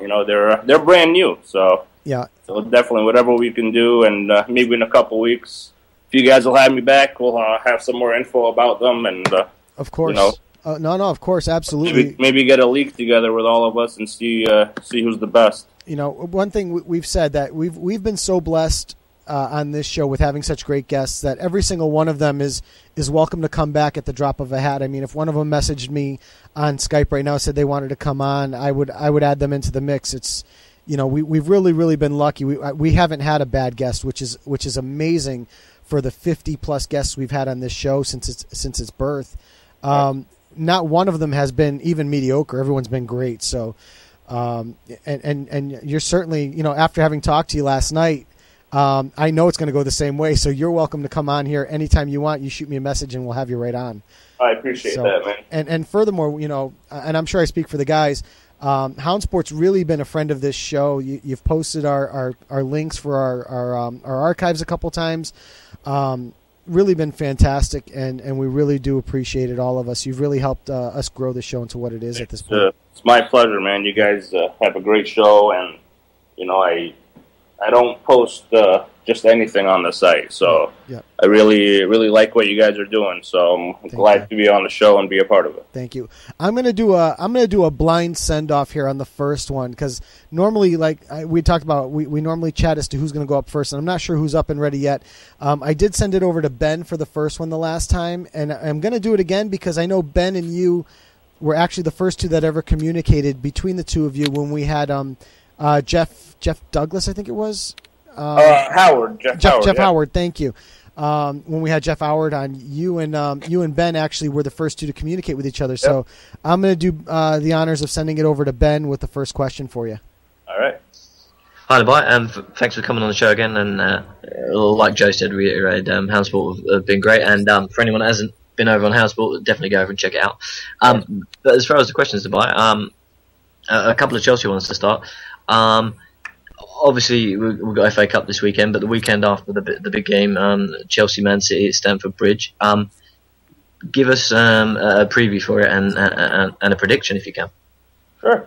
Well, I mean, this is, as you guys know, this is a huge game. With title implications, it's pretty big. I mean, if Chelsea can get all 3 points, in my opinion, I think that wraps up the league. I mean, that's an 8-point cushion with 2 weeks left in the league. 15 games to go after that, and I don't see a Jose Mourinho team relinquishing an 8-point lead with that much time left in the season. So after the first game where I try to block it out of my memory because our beloved Frank Lampard broke everybody's heart with that appearance that he made, I think Chelsea are going to remember that and remember that they had City, and they should have won that game. And Mourinho's going to have them fired up, and I think they will avenge that draw and get all 3 points, get that 8-point cushion. We might see Frank Lampard come back and make an appearance. He probably will. I don't think he'll start, but that's going to be pretty emotional for everybody involved. I mean, I'm going to get emotional. And I just hope he doesn't score again. But if he does, I know that we'll either have a 2-goal lead so that it's okay, or we'll come back and we'll score and win the game. I'm confident, especially with the way we're playing now.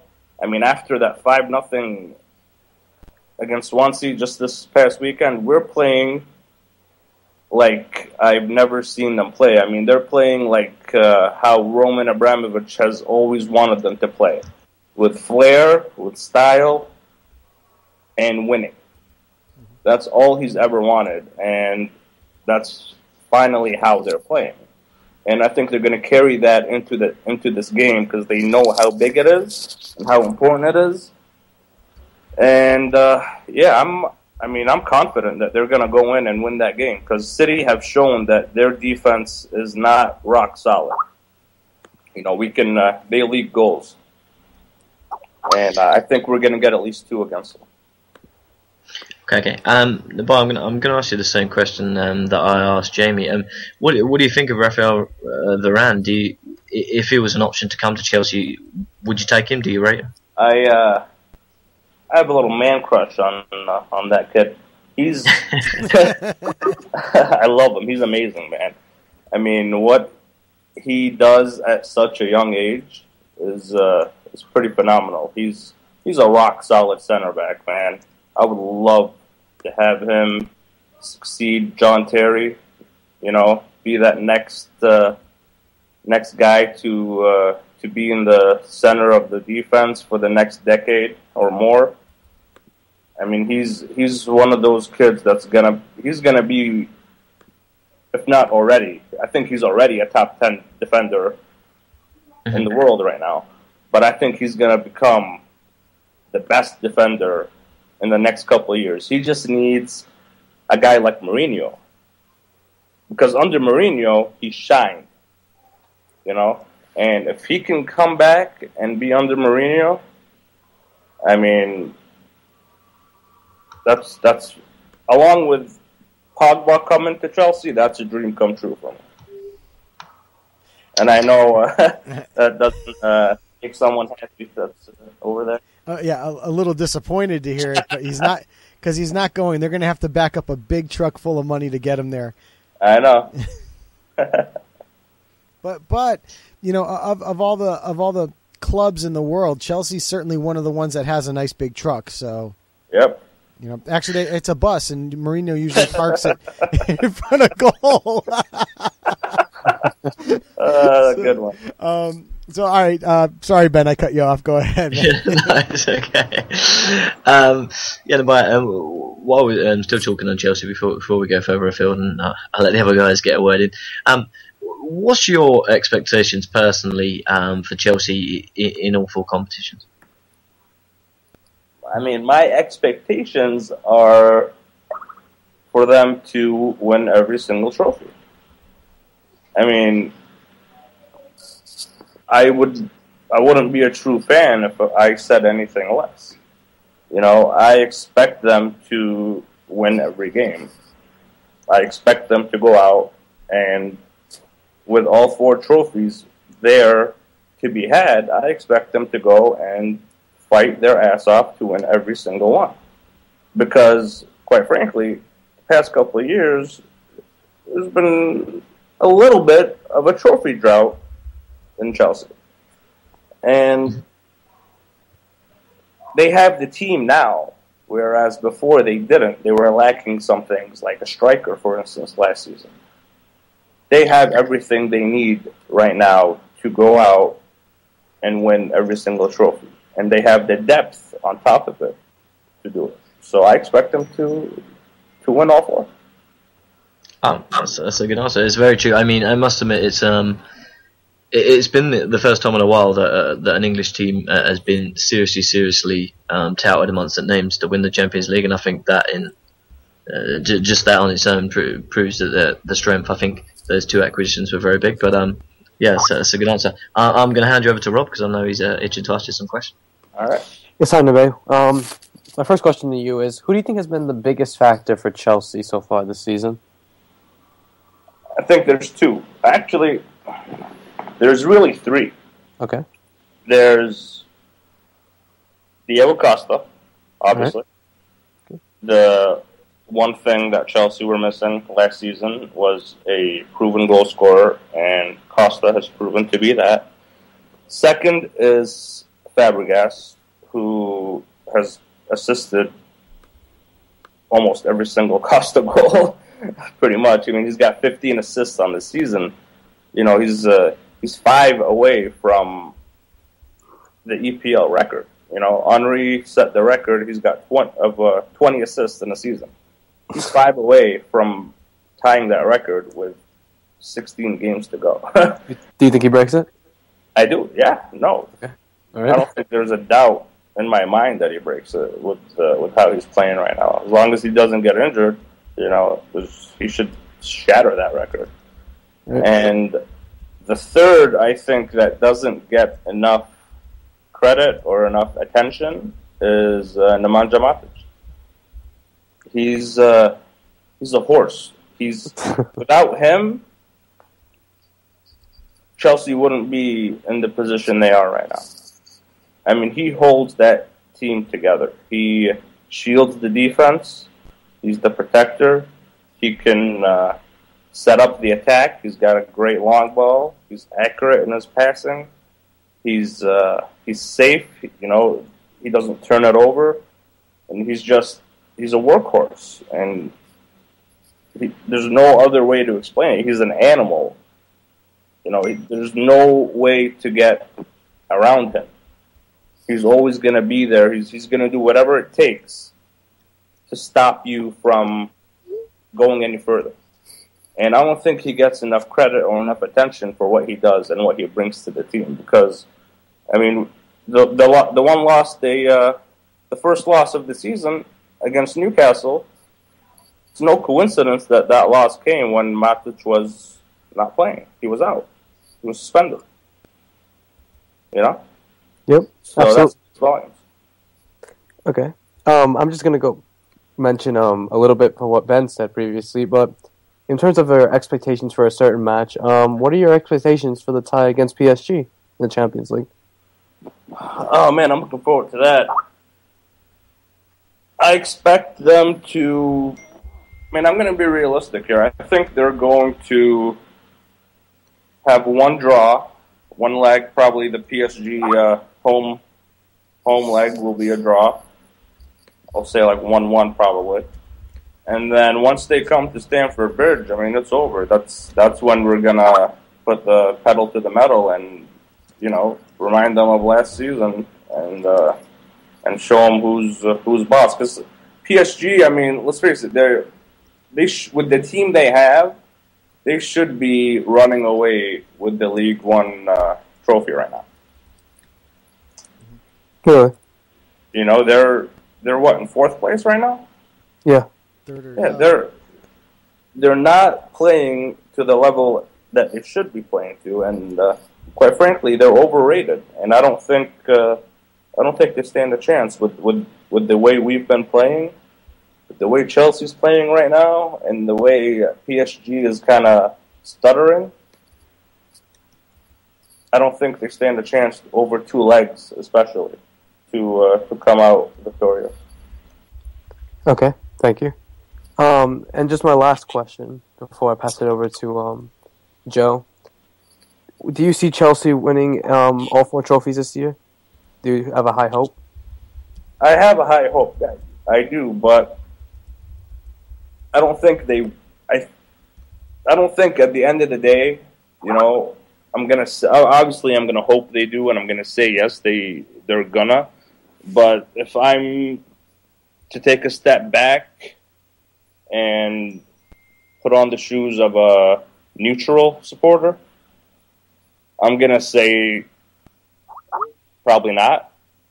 It's just too hard to maintain that kind of level of play throughout. It gets, they're going to get tired. I mean, there's a reason why not a lot of teams have done this, And even though they have the depth and they have the quality to do it, I don't think they're going to actually get all 4 trophies. I'm going to say, if I'm a neutral, I'll say they'll win 2. I'll say the Premier League and either the FA Cup or the Capital One Cup. Okay, thank you. I'm going to pass it over to Joe. Yeah, I'm here. I do want to ask you about what your thoughts on Peter Cech are. I know we talked about him with our previous guest. One, that he's cup tied. 2, that there's really no room on any club for 2 A-list goalkeepers like himself and Thibaut Courtois. And it's pretty much assumed that Cech is going to be the guy moving on. Your thoughts about where he might move on in the summer? That's a good question. Where he might move on. Let's see. Let's make it easy. Does he stay in the EPL? I don't think he does. No, I think he moves away from the EPL. Okay. Just because I don't think he wants to face his former club. He doesn't. I think he has too much love and too much respect for the club to move to a rival. Because let's face it, if he moves to the EPL, he's not going to go cheap. There's only certain teams that are going to be able to afford him. He's not going to go to like a Burnley or to a Leicester City. He's going to go to a team that's in the upper echelon of the league table. Right. So, having said that, I don't think he goes to a rival team. I think he moves away to like France, maybe Spain, maybe even Italy. Okay. Who knows? But it's not going to be in England. I truly believe it won't be in England. And if I was to guess, I would say PSG would be a front runner to get him. And Real Madrid, they always love to, spend their money, even if they have a gluttony of talent in that position, they're still going to go out and just because they can, they'll buy him. So I think those would be the top 2 options. How about Roma? Roma's obviously a club in Serie A that is right there with Juventus. Morgan DeSantis is getting old. Do you think a club like Roma could do it? That's interesting, and I think was there a rumor earlier this season about that? There was. There was. That is, yeah, you're right.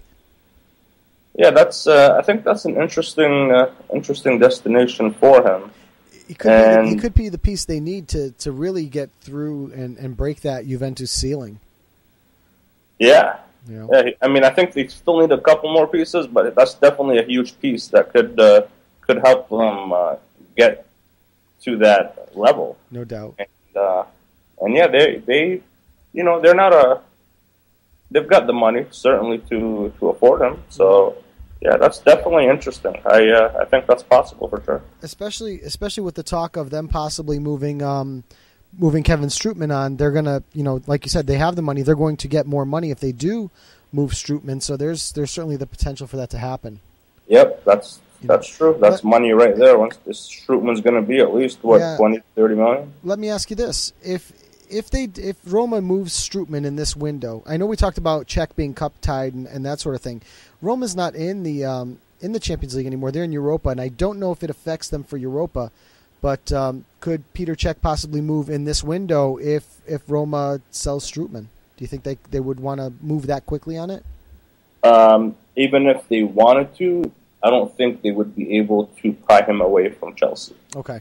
Not in this window. And I don't think Cech wants to go in this window even. Right. And there's no way Mourinho is going to sell Cech in this window with 4 trophies at stake. Yeah. And have a guy like Blackman or Mitchell Beanie from the under-21 squad to be the backup to Courtois. I agree. Especially, Courtois out right now with a broken thumb.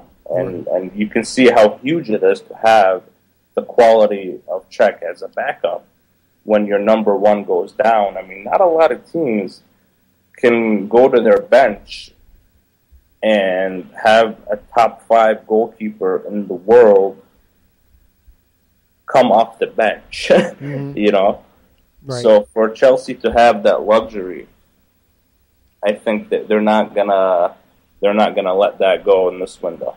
Yep. I'm gonna pass you over to Ben. I know Ben has one more question for you. Yeah, Hannah. I'm going to ask you the same question I asked Jamie. Do you think the gap between ManCity and Chelsea has increased since Costa and Fabregas have been acquired? Has the gap increased? The skill gap between the Manchester City and Chelsea squads? I think they're more even now that Chelsea have added Costa, because City had a gluttony of strikers, whereas Chelsea were the complete opposite. They had no strikers, And now with the addition of Costa, I think they're more on par with one another than anything. Because not only with Costa, but now the addition of Fabregas has really brought Chelsea's skill level to another level, if you will. And they're playing with a style that is reminiscent of like a hybrid of Barcelona, Bayern Munich kind of, that eye-popping style and flair and street ball kind of thing, where they're putting on a show for the fans while still, doing something with it, and not just for the fun of it. They're actually making plays with the style that they're playing. And with the addition of Fabregas and Costa has, I think, bridged the gap.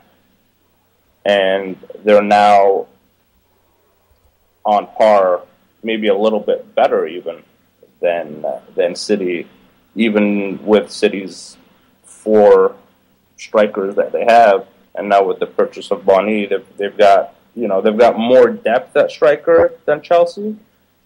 But at the end of the day, Chelsea has more quality as a team, as a cohesive unit in all positions. If you look at it from as a whole, Chelsea is playing better than Man City, and they're more cohesive than Man City. So yeah, I think I don't know if I'm answering your question the way you wanted, but the acquisition of Costa has definitely brought Chelsea to another level and have surpassed City in that regard. Okay, thank you. That's a good answer. I'm going to hand you over to Joe to finish up. I believe he's got one last question for you. Yep, I actually have a couple. One question we posed to Jamie earlier was the question of where John Terry ranks in the history of VPL defenders. I'd like your thoughts on John Terry. John Terry, he's obviously not liked by a lot of people, but he's a Chelsea legend, and he's an EPL legend, and he's just a football legend, in general. When all is said and done, he is going to go down as the best Premier League defender of all time. Right. Okay. And, I don't know if anyone has any disagreements with that, but, that's my opinion, and, I'll be glad to hear anyone that disagrees. And yeah, no, I think being the number one defender, it's the thing with John Terry is he's done it. He's had such longevity. He's done it so well for so long that it's hard to argue against him. He's been. There are good defenders out there. They're the Jan Vertonghen's and those guys who are good, and maybe at this point in the career is better than John Terry at the moment. But John Terry's done it. I want to put Vertonghen in that class. No, but what I mean is that at this point in time today, if we had to pick defenders, okay, let me use Vincent Kompany instead, because I think Vincent Kompany at the moment is probably the best central defender in the EPL. And obviously we can debate it, but there are plenty of good defenders in the EPL. But I think over the course of time, I think you're right. I think John Terry has done it so well for so long that I think it's tough to argue that he's the best defender in the history of the EPL. Right, and not only that, but he's. I think you touched on this with the previous guest, and me and you talked about it yesterday, Joe. Yeah. That he's one goal away from tying David Unsworth for the highest scoring defender in the Premier League. Right. So not only is he a brilliant defender, but he can score as well. Yeah, I've had other people text me here that he's the best shagger of all time. So that's whenever you bring up John Terry, those are always going to come about. Oh yeah, of course. I'm gonna take you away from the EPL now. I do have one question. I'm gonna bring you a little closer to home, and that is the news that came down basically yesterday with the Toronto FC acquiring Sebastian Giovinco from Juventus for $7 million. He'll make the move over here in July. I'd like your initial thoughts on the move. When I first heard about it, I was shocked, first of all, because I'm one of, I think, few people. I don't think a lot of people really rate Giovinco, but I'm one of the people that think he's. I really like him. I think he's quick. He's got a lot of skill. He's had some ups and downs, but I think he is going to rip apart defenders in the MLS. He's just they're not gonna be able to catch him. This guy is so fast. I don't think people realize how fast this guy really is. And I don't think the MLS has the quality of defenders to really catch up to him and defend him. So I'm excited to see him play in the MLS and see what he does. Mm-hmm. And he's going to be paired up with Altidore now, which is another guy that has struggled to impress, and he's had his ups and downs. And I think this is a chance for both of those guys for redemption, if you will, and to put their name back on the map and kind of show the world that they still have something in them. They can still bring something to the table. Well, for me, and I know that me and the boys are going to talk about this a little bit later when we hit our Serie A talk. for me, this is the kind of guy that MLS needs to attract. You know, we see the Steven Gerrards coming over at 36 years old. We see the Frank Lampards coming over in the mid-30s. We see the David Villas coming over in the mid-30s and the Kakas in the mid-30s. And these players were great. You know, they once upon a time they were. But when you start to see a lot of those types of players come into MLS, you start to look at the MLS as a retirement home for these all-stars. Yes. Where they're picking up their last paycheck. Giovinco's not that. Giovinco is 27 years old. He's still young. He's got, at worst, he's, you know, barring injury, he's got another 5 years minimum. Yep. You know, so for me, if you want to make this league more recognizable in the world, this is the guy you need to attract. The 24 to 27-year-old, you know, who is quality. I mean, we're forgetting here, this guy's played in the Champions League. He's played in the Europa League. He's played on the national team for Italy. Now, he wasn't on the World Cup side, but, you know, Italy is as a nation, as a footballing nation, is arguably one of the top 5 nations ever. Historically, there's not much debating that. It's Brazil. Definitely. And I'm an Italy fan. That's my national team. So yeah. I can speak to that for sure. Yeah, I mean, what do you got? You got Germany, and the Germans actually, you know, historically don't do well against the Italians. But you've got Germany, you've got Brazil, you've got Argentina, you've got Italy. I mean, you can't. Spain is too young of a footballing nation in terms of their world dominance. Now they've had a nice stretch here, and certainly one of the greatest teams of all time.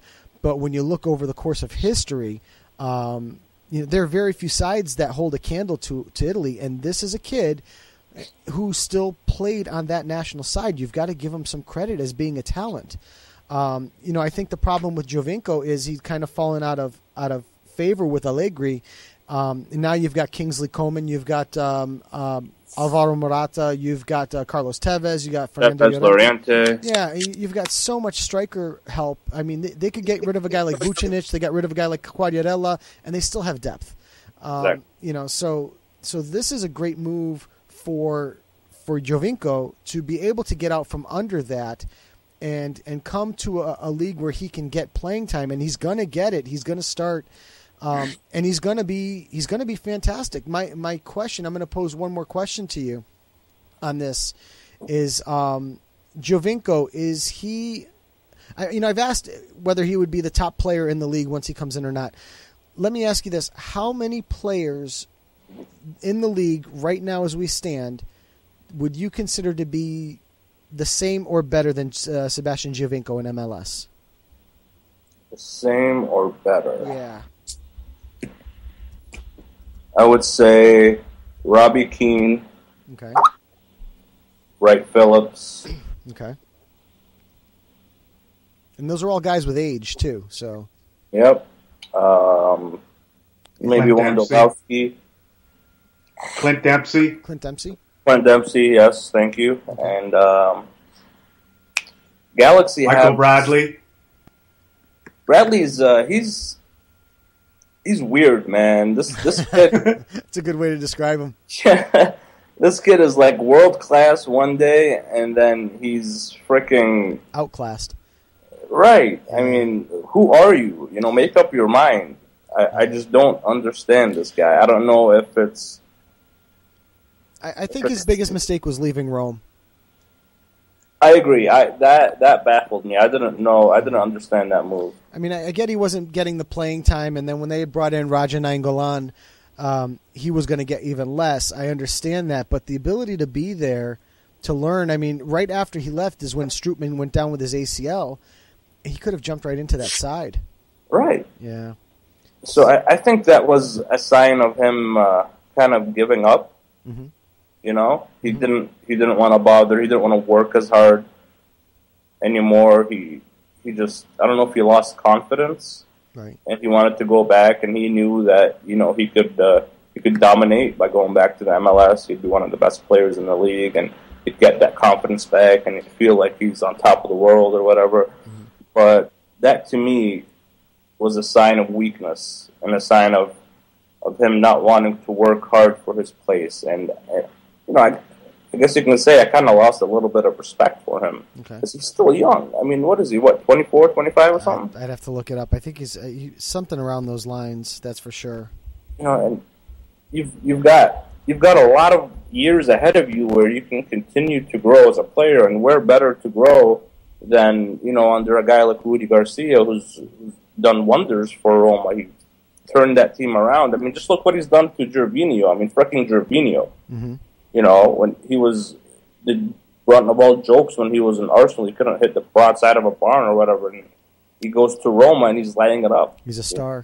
One of the top scorers in the Serie A for last year, and he couldn't stop scoring for a long period. And and if you look back when he was with Lille, he was the same way. He was scoring left and right, and when he was with Lille doing that, who was his coach? It was Rudy Garcia. Right. He moves to Arsenal, and he's all of a sudden forgot who he was, and he's playing like he's Jose Altidore all of a sudden. Yeah. Well, yeah, but Rudy Garcia certainly has Gervinho's. He has the right button to push for Giovinco, that's for sure. Yeah. Yeah. I don't know what it is or what he does or what he's feeding that guy. But yeah. Michael Bradley's 27 years old, by the way, so the same age as Sebastian Giovinco. Okay. Yeah. Yeah. So, all right. Last question, then we'll let you go. And again, thanks for coming on and joining us tonight. I want to get a football prediction out of you. For one of the upcoming matches, Seattle, New England. Who do you got? The other football. I don't really like either of those teams, so that's a tough call. I still can't believe how the Packers choked that game away. That was just ridiculous. That was crazy last night. Oh man! What's with the Seattle players, by the way, and yelling whenever they have a post-game interview? Who knows?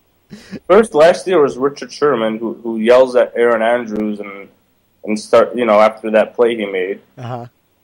And yesterday, Jermaine Kearse and Doug Baldwin are yelling and ranting to the sideline reporter when they got interviewed after the game too. Did you not hear the sound bites of that? I haven't heard them yet. Oh man. Doug Baldwin goes off on this rant saying, no one believed in them, we're a pedestrian wide receivers, and because I guess Deion Sanders called their wide receiving core pedestrian and mediocre. Oh, okay. So he was like, oh yeah, Deion Sanders, we're pedestrian, we're mediocre, yeah, we're going back to another Super Bowl. And he's yelling. I mean, he's got like spit coming out of his mouth. He's like angry. Oh boy! And Kearse was the same way. He's like, it's like, dude, what's with you guys? What are they feeding you? Are you on steroids? I mean, these guys, all they do is yell and scream at sideline reporters. Like, calm down, man. They probably are jacked up. Who knows? But if you had to pick a winner, who would you take?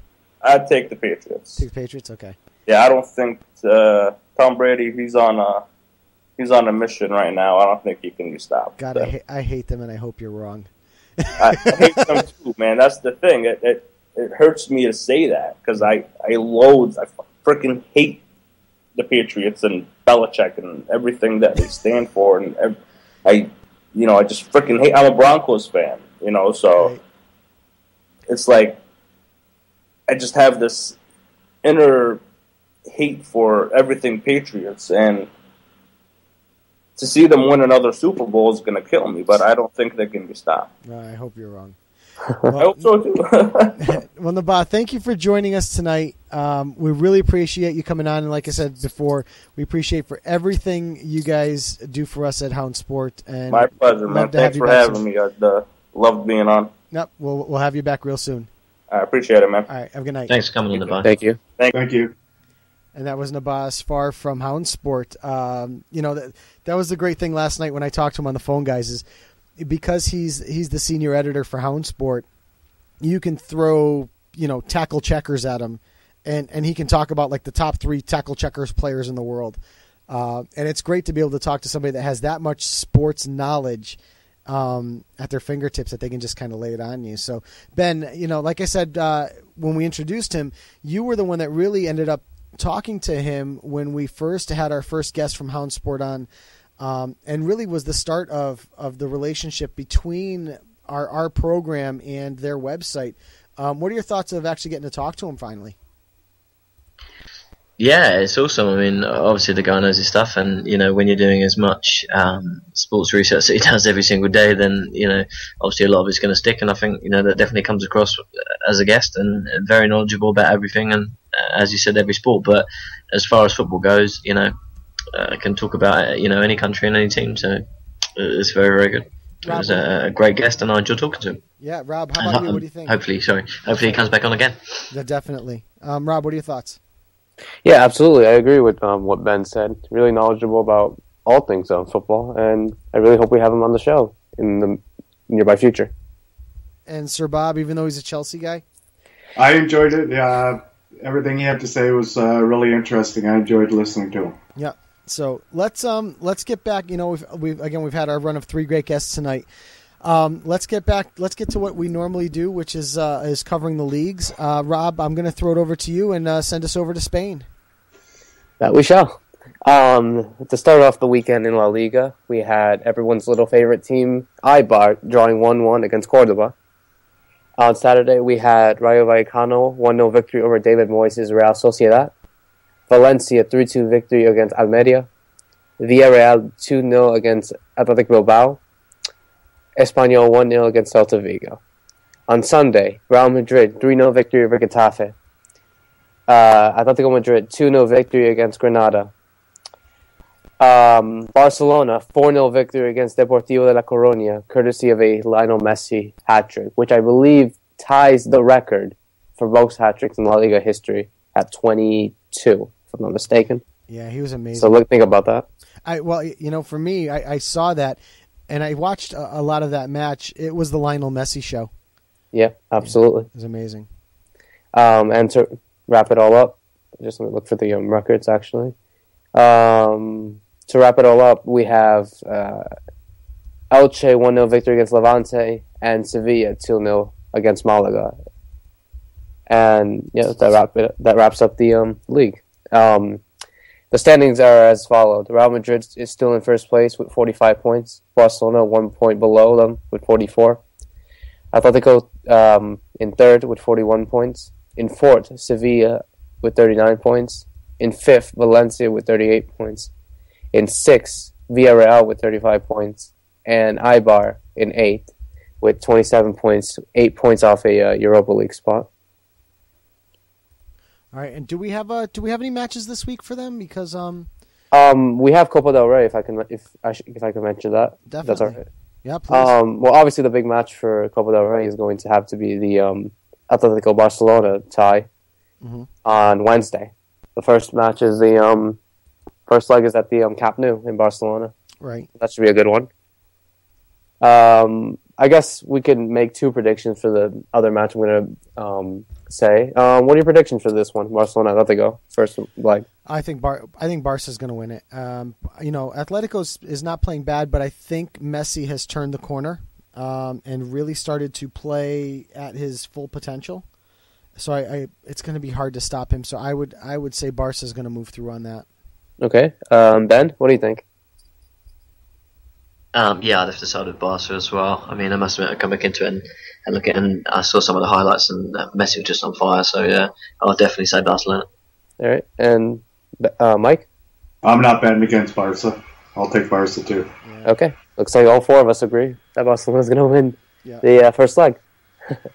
And the match of the weekend for La Liga is definitely this one. Valencia Sevilla on Sunday. 4th place Sevilla against 5th place Valencia with only 1 point to determine a Champions League spot, basically.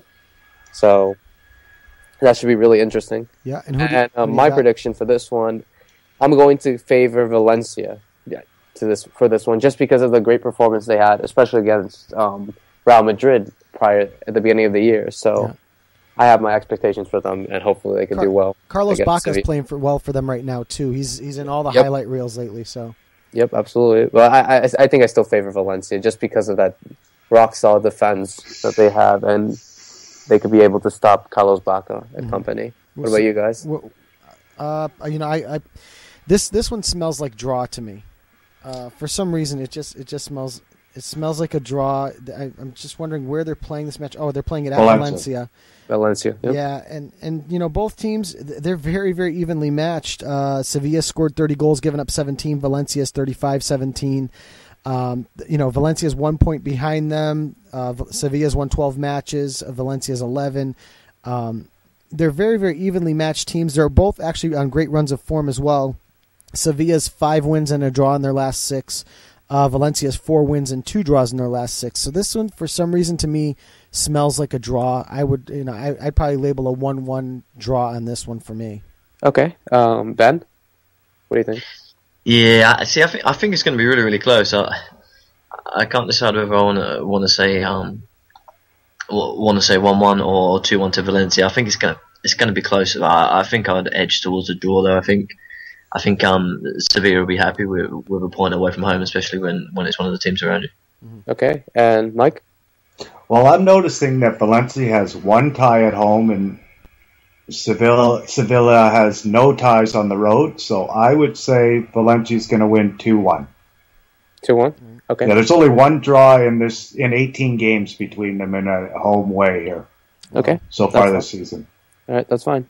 And that wraps up La Liga. Well, you didn't give me a score for you. Oh, yeah, 2-1 Valencia. Okay. 2-1 Valencia. All right, let's head over to Ligue 1 then. Couple things we want to talk about. Let me call up the scores here quickly, and we'll go through this week's results. Starting on Friday, Bordeaux losing at home 2-1 to Nice. On Saturday, Lyon 2-0 over Lens. Lorient 1-0 over Lille. Toulouse and Bastia played to a 1-1 draw. Caen, who's in the relegation zone currently, 4-1 winners over Reims. We had Montpellier on the road beating Metz 3-2. And Monaco 1-0 over Nantes. On Sunday, PSG 4-2 over Evian. Rennes and Saint-Etienne played to a 0-0 draw. And a 10-man Marseille beats Guingamp 2-1. Let's go into the match that we had predicted for the week, which was the Monaco-Nantes match. And in this one, I had predicted a 2-1 Monaco victory. I had a 1-0 Monaco victory. So I got the winner correct, just the score line is a little wrong. So just going through the statistical information, this one, the only goal scored by Silva in the 73rd minute. Monaco actually losing on shots on goal, 13-12 in favor of Nantes, but Monaco did hold 55% of the possession in this one. So let's head back to the table, and then we'll give you the match of the week. Currently leading the way, and this is something I do want to talk about in a moment. Currently leading the way is Lyon with 45 points. Marseille in second place on 44 points. PSG in third on 41. Saint-Etienne in fourth on 40. Monaco on 36 points in fifth place. Montpellier on sixth place on 32 points. Bordeaux on 32 points as well in seventh. Nantes in eighth place on 31. Rennes on 30 points. And Nice on 28 points, tied with Reims. Propping up the bottom of the table, we have Caen on 18, Lens on 19, and Evian on 20 points. Outside the relegation zone by goal differential, Metz is also on 20 points. Toulouse on 22 points, Bastia on 15th on 22 points, Lorient on 23 points, Guingamp on 25, and in 12th place we have Lille on 27th place. The featured match of the week is, in my opinion, an easy one. It is the Saint-Etienne Paris Saint-Germain match coming up at Saint-Etienne on Sunday. These two teams currently separated by 1 point. Saint-Etienne is winners of 4 of their last 6, 4 wins and 2 draws, where PSG has really not played up to PSG's standards, running on 2 wins, 2 draws, and 2 losses in their last 6. Saint-Etienne, it's well known that they are a very, very tough team to play at home. I'm going to take Saint-Etienne with a victory in this one, a 2-1 Saint-Etienne victory in this one. Rob, what are your thoughts on that match? Unless I've lost you, Rob. I'm here. Oh, I wanted your thoughts on the Saint-Etienne PSG match. That's going to be a really interesting match. I think it's going to be PSG's favorite. I know Saint-Etienne are really on fire right now, so I think it's going to be more to PSG favors just because they have Edson Cavani, Zlatan Ibrahimovic, and all those players. Sure. Ben, how about you? Sorry, what was that? The Saint Etienne Paris Saint-Germain game. You mean? Yeah. Yeah, I think it's going to be, like I said, I think it's going to be a close game, but I actually think that Saint Etienne, are going to squeeze this one. I'm going to say 2-1 Saint Etienne. Okay, and Mike, you want to throw in your Same, 2-1 Saint Etienne. Yep. So it looks like most of us are in agreement. Rob, you're the only contrarian. So yep, I'm gonna. That's okay. Go for that. So the one other thing, guys, that I wanted to talk about really quick in Ligue 1 is just I wanted your thoughts. Ligue 1 right now has one of the best players in Europe, in my opinion, but he's the one guy nobody's talking about. And it amazes me because everyone talks about backing up the Brinks truck for Paul Pogba. They talk about Radamel Falcao making a move. They talk about, so many of these big names. And this guy, if I had to tell you that this guy is second in Europe right now in scoring in their domestic league, only behind Cristiano Ronaldo. He's leading the league in scoring. Would it be somebody that would interest you as a, as a big club, as a Chelsea, as a Real Madrid, as a Juventus? Wouldn't this, Rob? Wouldn't this interest you? This guy, 23 years old, by the way. Yeah, absolutely. Okay, Ben, how about you? What are your thoughts? Yeah, I mean, I'm kind of surprised that he hasn't been spoke about really, but I'm sure it must be on the radar of some clubs, and I would expect to at least for there to be some rumours coming around, especially within the next 10 or so days. I guess I want to mention. Sorry, I just wanted to mention that he is the second top goal scorer in all of Europe, just behind Cristiano Ronaldo. Right. So he has more goals than Messi, Diego Costa, and Sergio Aguero. Right. So, Mike, what are your thoughts? I mean, I haven't even mentioned the guy's name yet. I'm sorry, Joe. I was talking to Nabi in the chat, and I wasn't really paying attention. We're talking about the top goal scorer in France, and he's not on anybody's radar. Nobody's talking about him. I haven't mentioned a name yet. I haven't mentioned a team yet. All I've said is that he's the top goal scorer in France. Wouldn't this be a guy that you would want, especially if I told you he was 23 years old? What position does he play? He's a striker. How tall is he?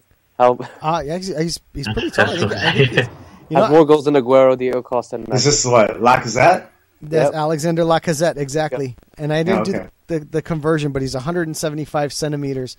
But again, a 23-year-old striker. He currently has 20 goals. He is on great form as well right now. I believe in his last 10 matches, he scored 2, 4, 6, 8, 9 goals in his last 10 matches. Man of the match 3 times. He's 6'2" or 3, I guess. Yeah. He's 5'9". 5'9". Oh, yes, exactly. Yeah, sorry, 5'9". Yeah, 5.83. Yep. So, what kind of price though in the January window as well? Well, that's he's rumored for 30 million by the top clubs in England, Arsenal, Liverpool, and even Manchester City. Yeah, him. I mean, would a guy like that be worth 30 million? It's a bargain, but that's what I think. That's what I think as well. A guy like that for 30 million is a complete steal.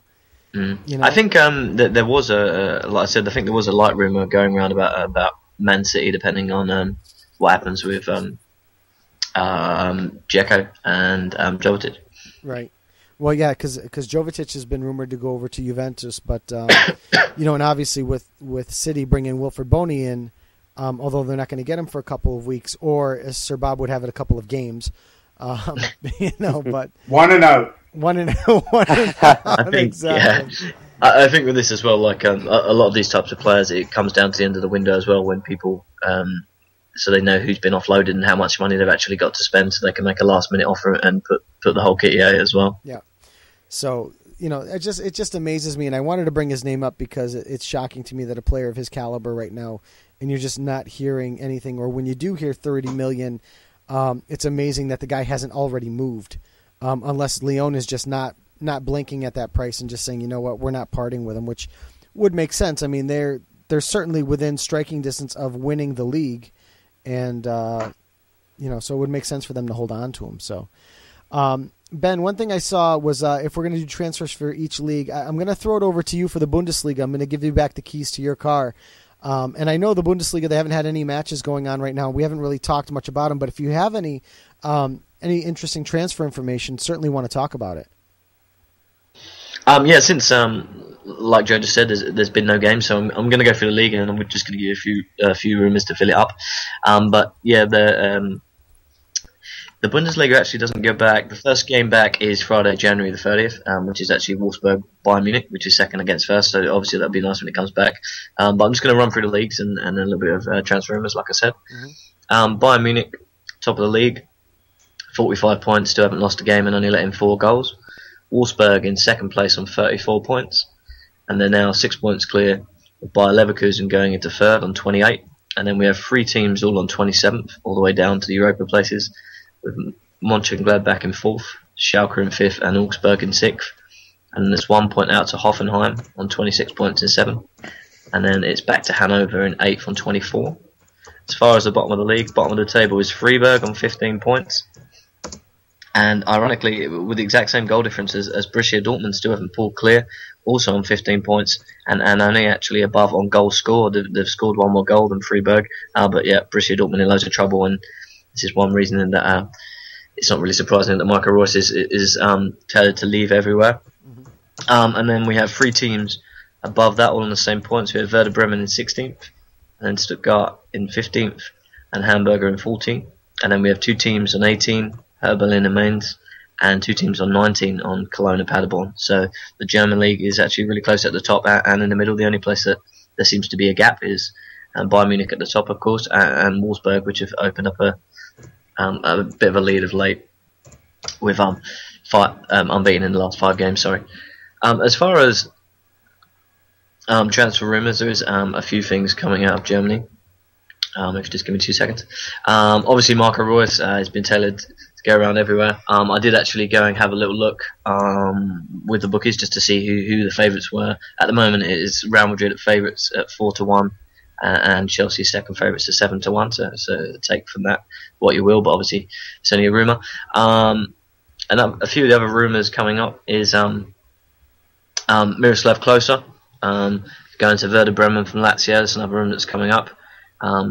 He's only actually had 5 Serie A starts this season, so that's a possibility, although he's also considering going to the MLS. Salah as well from Chelsea, we spoke about earlier. Another potential club is Hamburg. Hamburg apparently saying that they need attacking reinforcements and believe that the Egyptian would be an excellent addition to their squad. Stindler as well from Hanover is being linked with Schalke and Borussia Mönchengladbach. Both teams making a run for the Champions League this year. So that's another one. And another one, Joe, that I was going to ask you about because you probably know more about him than me is Anastasis Donis, apparently going to Borussia Dortmund. Apparently a Turin-based media outlet, Tuttosport, was reporting that Borussia Dortmund are keeping close tabs on the Juventus player. And the 18-year-old's been on Borussia's radar even before he joined, actually, from Panathinaikos, and so they're coming back in with some interest. And apparently his contract's due to expire in the summer of next year. Yeah, so he's been one of the star performers in the Primavera side, and I know he started 5 of the 6 in the youth league. But just quickly before I go to you, Joe, firstly he was born in Blackburn, which is ironic. But I was just wondering if you knew much about him. I know he's a secondary striker, but like I said, you probably know more. You know, I hadn't heard anything about him, but it doesn't shock me that because it does fit the mold of Dortmund in terms of what they do with young players, bring them on, and then obviously what we've seen lately with Lewandowski and now with Marco Reus selling them off for value. So this is a young 18-year-old who they could bring in, and it's tough again. You look at the Juventus side, you know, for all the same reasons Giovinco's having trouble getting onto the pitch for them, this kid would also have the same type of issues. So, you know, it would probably be a good move for him, and if his contract's if he's out of contract coming up next year, you know, to get some value for him and sell him over to Borussia Dortmund. So, I think it would be a win-win for both Juventus and for the kid to go to Dortmund and kind of start fresh.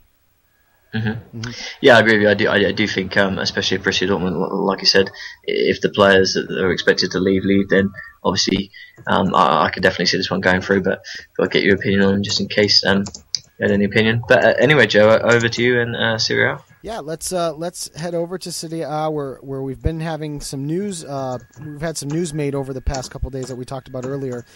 But let's do the scores and the highlights. Empoli and Inter played to a 0-0 draw on Saturday, and in what would be termed as a minor upset, Palermo, the Eibar of the Serie A, I think is what we were calling them, Rob, 1-1 draw with Roma in Sicily the other day. So, congrats to them. On Sunday, the game of the week that we had chosen, Lazio-Napoli finished with a 1-0 Napoli victory. AC Milan losing at home to Atalanta 1-0. Genoa and Sassuolo played with 3-3 draw. Torino beat Cesena 3-2. Fiorentina 2-1 over Chievo. Sampdoria 2-0 over Parma. Udinese and Cagliari played to a 2-2 draw. And what could only be termed as a continued beating, Juventus over Hellas Verona 4-0.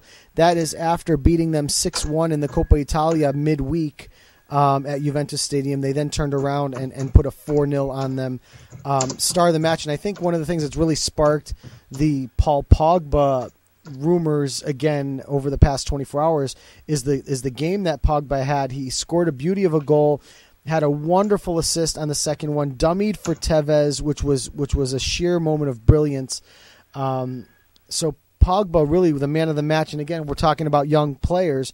This kid's a stud, and was listening to Adam Digby on Sirius XM this morning, and he was talking about how Pogba himself really wants to become one of the greatest players. He wants to win the Ballon d'Or.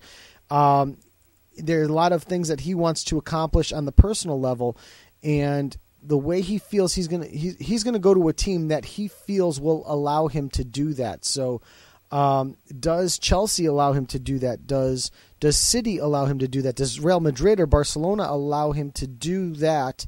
I think is the question, or even a Bayern Munich. It's going to take a team of that caliber and of that financial strength to be able to pry him away from Juventus. I think it's going to be $100 million or more to get him out of there. And there are only a handful of teams in the world that can do that, especially within the confines of FIFA Fair Play. But is Paul Pogba going to want to do that? Paul Pogba wants to do what's best for Paul Pogba. And again, we talk about same light that we talk about Giovinco, Champions League, Europa League.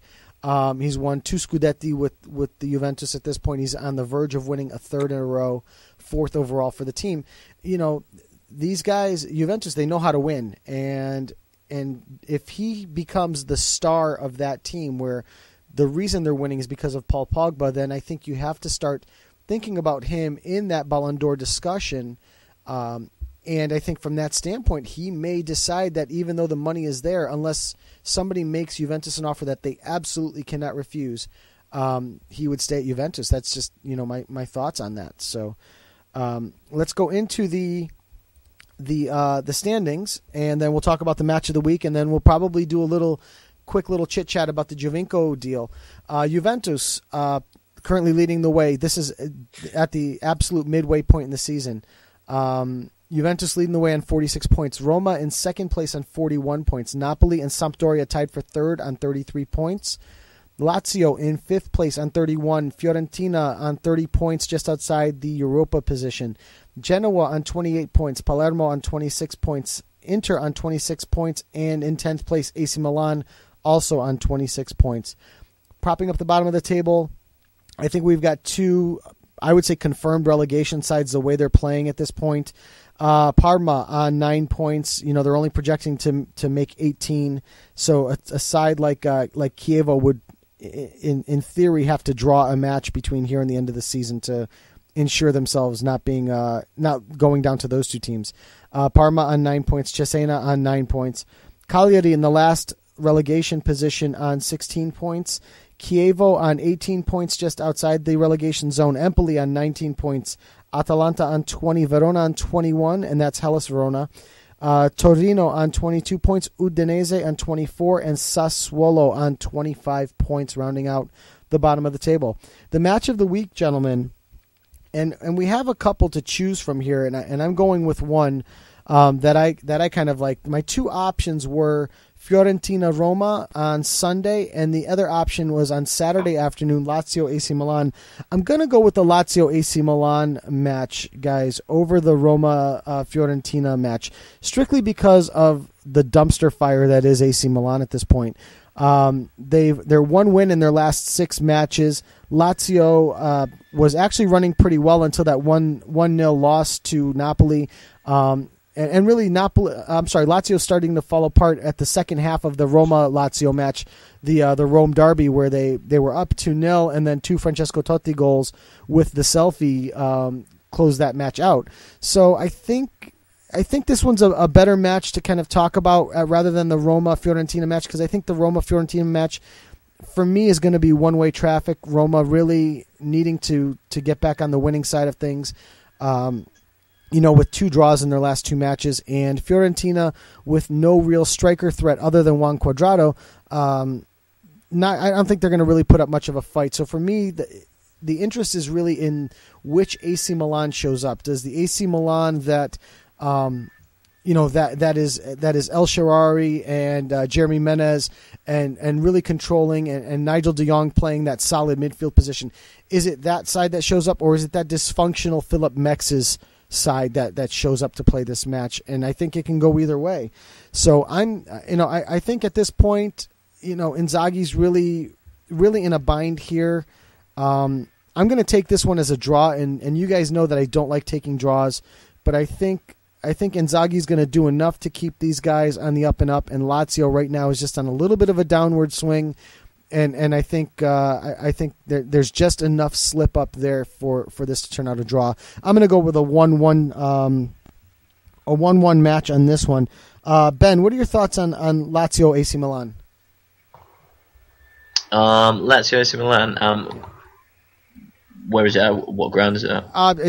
That match is being played in Rome at Lazio. Like I said, I think that the AC Milan, like you were saying before, they're a bit up in arms, and you don't really know which one's going to come up. But I think I'm going to take Lazio to edge it. But I don't think that it's going to be a classic by any means. Right. I think I'm going to take Lazio 1-0. Okay, Rob, you did the review on Vavel for the Lazio Napoli match the week before. I see that. So, what are your thoughts on this one? Having some familiarity with Lazio. Well, I guess before I mentioned that, I did have to mention that Lazio-Napoli game. I had to wake up at 6 in the morning for that one. That's right. So it was worth it, I guess. Yeah. But it was a little low scoring. So I'm sorry, what match did you say? This is Lazio AC Milan at Lazio. It's in Rome. Lazio AC Milan. Yeah. Okay. You know what? I'm going to give Lazio the upper hand. Okay. They're going to win it. Yeah. Just because I think they had a great performance against Roma, and I guess not lackluster against Napoli despite the loss. But I think Lazio can get the victory this one against Milan. Yeah. On Saturday, 1-0 victory. Close one. And Mike, how about you? What are your thoughts on this one? I'm taking Lazio too, 2-1. Okay. So I'm the only contrarian then, I guess. But so just as a quick little wrap up in terms of transfers, I want to talk about want to close thoughts on Sebastian Giovinco. We've talked about it a couple times here tonight, you know what, guys, I'm going to save this. I want to talk about it, Mike, when you start covering the MLS transfers.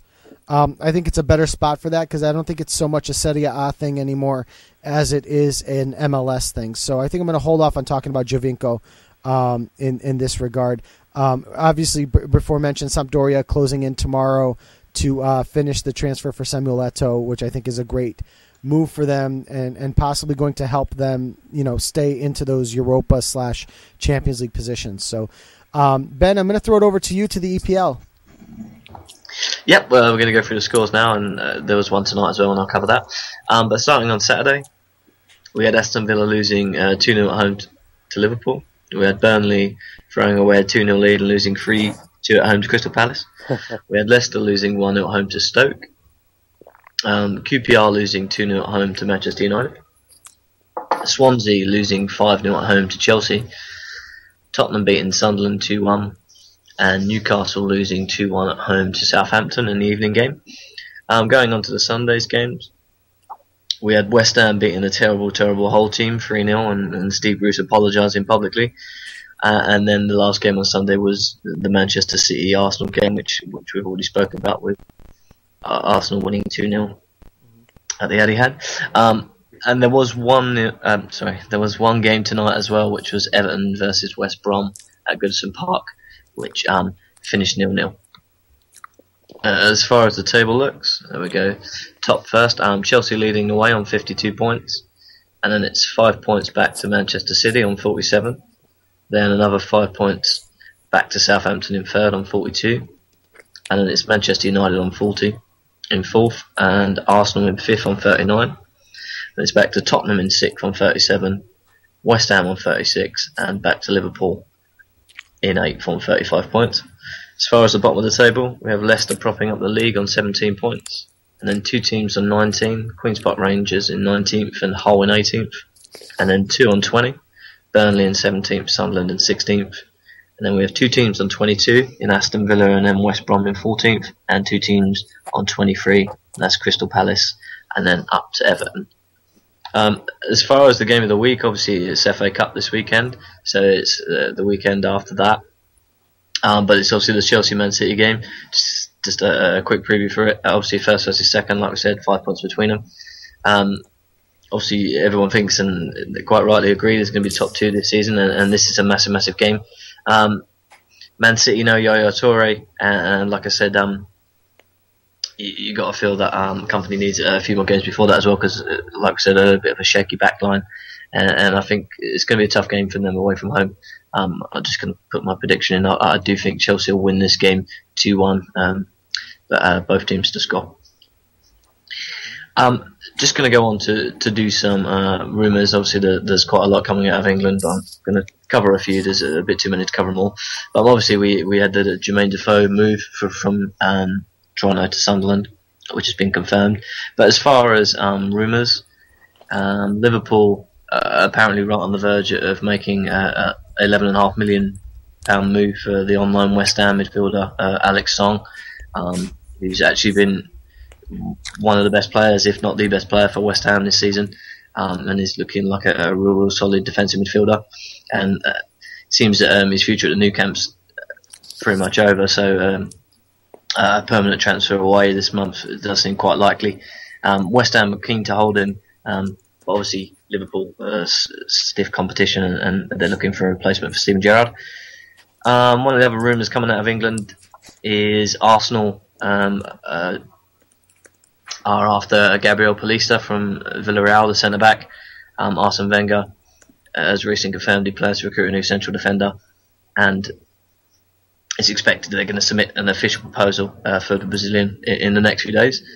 We already spoke earlier about Eto'o, Everton to Sampdoria, which it looks like it's pretty much complete.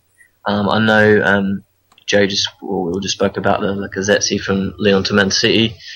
Just to throw some numbers at it, Le Progress has learned that Man City are prepared to offer around 32 million for him, so we'll see if that goes through or not. But he's also on the radar of Paris Saint-Germain, so they're going to face some competition there. The Lyon chairman, Jean-Maël Alabas, remains adamant he won't sell, but there's financial difficulty there in Lyon, so don't be surprised if that goes through as well. A few coming out of Liverpool as well. Like I said, they're trying to replace Steven Gerrard, and that's Fabian Delph from Villa to Liverpool as well.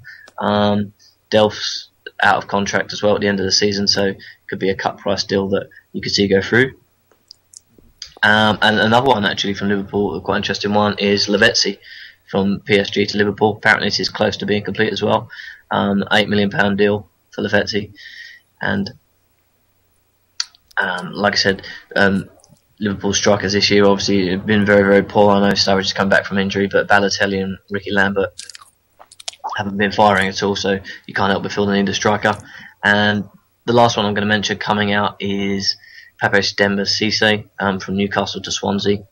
Obviously Swansea trying to replace Wilfred Boney, who's gone to Man City, and Swansea got that 25 million in their pocket, and you kind of feel the need to replace him. And Pape Cisse seems like a pretty good alternative for them. Since joining Newcastle from Freiburg, he scored 32 in 87, so definitely a goal scorer in the Premier League.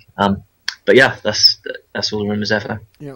Can I mention one that just came out about 20 minutes ago? Yeah. Yeah, sure, go, Max. Wolfsburg have made a $23 million bid for Andre Schürrle. Wow. That's an interesting one. And the source is the Daily Mail. Okay.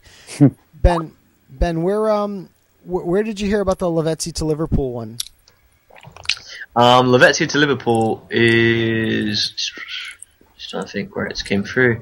It's the Telegraph, actually, which usually the rule of thumb is if it's a tabloid, ignore it, and if it's a broadsheet, it's got a little bit of weight. And Telegraph is a broadsheet newspaper, which basically means they don't just make up stories. Right. So I don't know how much weight it is. When I researched it earlier, they said that it's actually quite close to complete, and it's come from quite a reputable source. So this is one I would not be surprised if it went through, within the next week or so. Okay. What are your thoughts on Lavezzi going to Liverpool? Do you think he's the solution they need, or do you think he's something that would be a little just not the right fit? I mean, obviously Lavezzi is a proven goal scorer, but I just, Liverpool obviously need a striker, and I'm not sure if this is just them kind of clutching at straws because I don't think they can pull anyone, or should we say, of more quality to the club. I definitely think Lavezzi would be a better option than what they've got at the moment, because as far as I'm concerned, all that's there really is Danny Sturridge, and he's still coming back from injury. Really, for me, Right. Would he do a better job? Yes. Is he what Liverpool fans want? Probably not. I think Liverpool fans, although they're without being nasty to them, they do seem a bit deluded about where they think they should be in the league. But I mean, still, even if they say that they're chasing the outside Champions League spot, I think that they could possibly go out and find someone better. But like I said, it's a tough market, and I think that they've gone out to try and buy someone. But I think the interesting thing is that if Balotelli and Lambert are really not doing the job, which it looks like they're not, then even if Lavezzi to come in as a number 3 striker with another one in the wings is definitely an option, because I think apart from Daniel Sturridge, they need to replace the whole front line. Right. Sure. So, all right.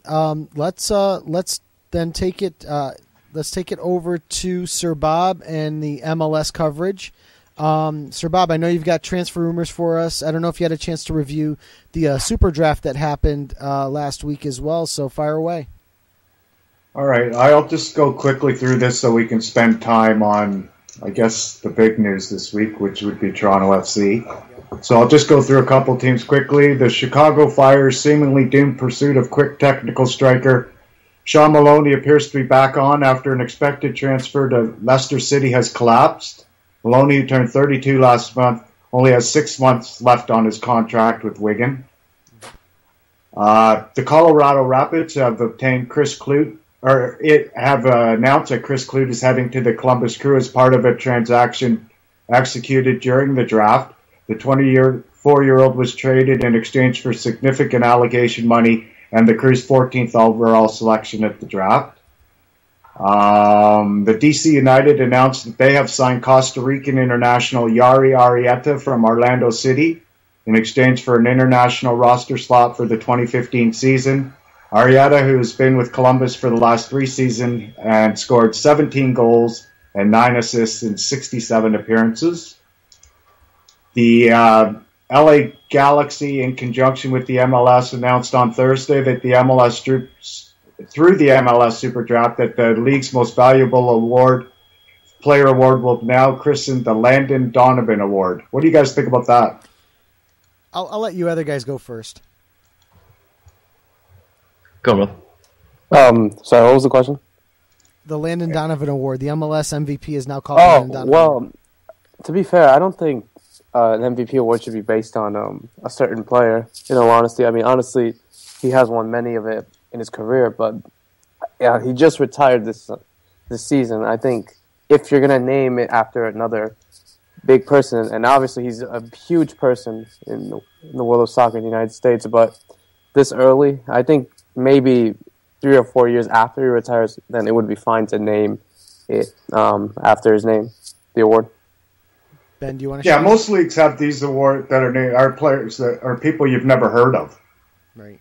So Landon Donovan, it's way too early. I think. Yeah. Sorry, No, I Ben, was just you going to first, say I please. agree with Rob. I think that it's a league that is still in its infancy, and you don't want to be like. I mean, no disrespect to Landon Donovan, but I mean, in 15 years' time, there might be someone that's done even better, and then you've kind of taken the name already. So, I think, I think really it should be at least given another 5 years, just so you have more of an idea of what's going on, really. Yeah, I'm kind of middle of the road on this one. I agree with you guys in saying that it's kind of early. He just retired. Let's let the body get cold before we move it along, and name him.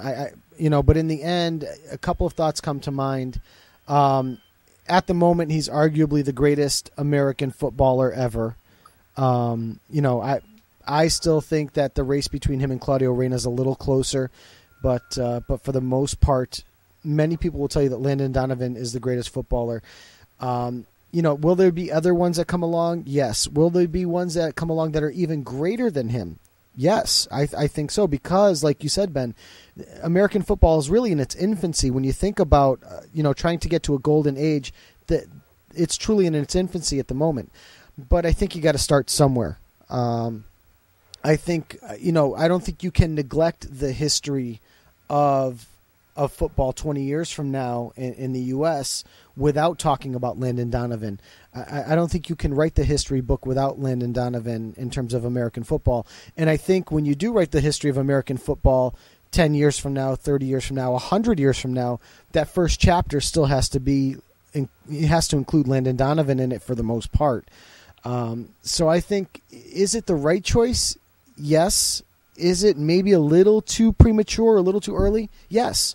What if he unretires? That's exactly what I was going to say. What if he decides, you know what?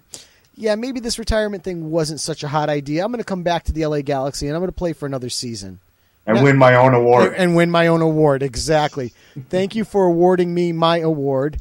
Can you imagine the acceptance speech? But I think in the end, I think when we look back on this decision 5-6 years from now, I think we'll probably say, yeah, that was the right choice.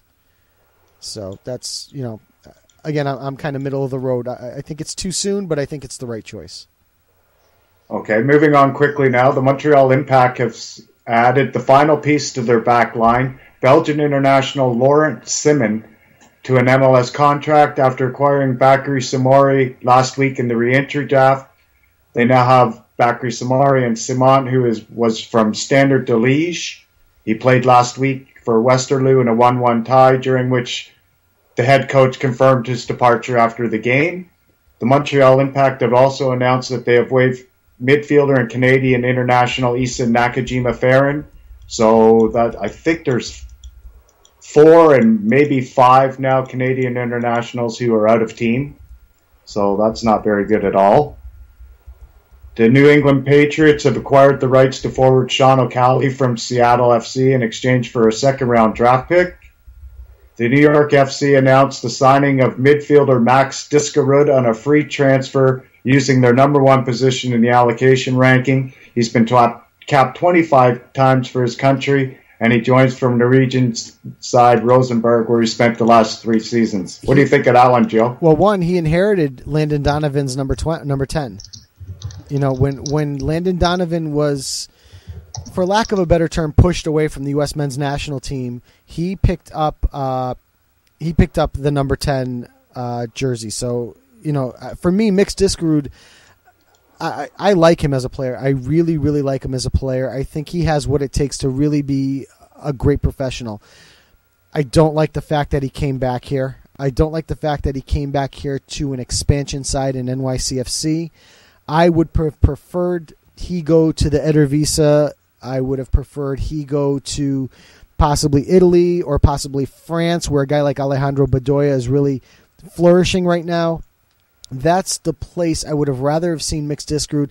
And not for nothing, guys. I think Jurgen Klinsmann echoes my thoughts. He really hasn't come out and supported this Mix Diskerud move. I think Klinsmann is probably happier with the Josie move so that he can get back here and get his scoring feet back under him. But I think in terms of Mixdiskerud, for him to grow as a player, I think he would have been better off outside of this country and over in Europe. Rob, what do you think of that? In terms of Mixdiskerud coming back to New York? Yeah. I think it's a wise choice. I think he can get accustomed to the American game being made here in MLS, and it can help him in the long term in the on the national team. Yeah, I mean, he could. I just feel like he's going to grow as a more complete player if he was doing it in Europe. You know, I would almost even rather see him go to South America.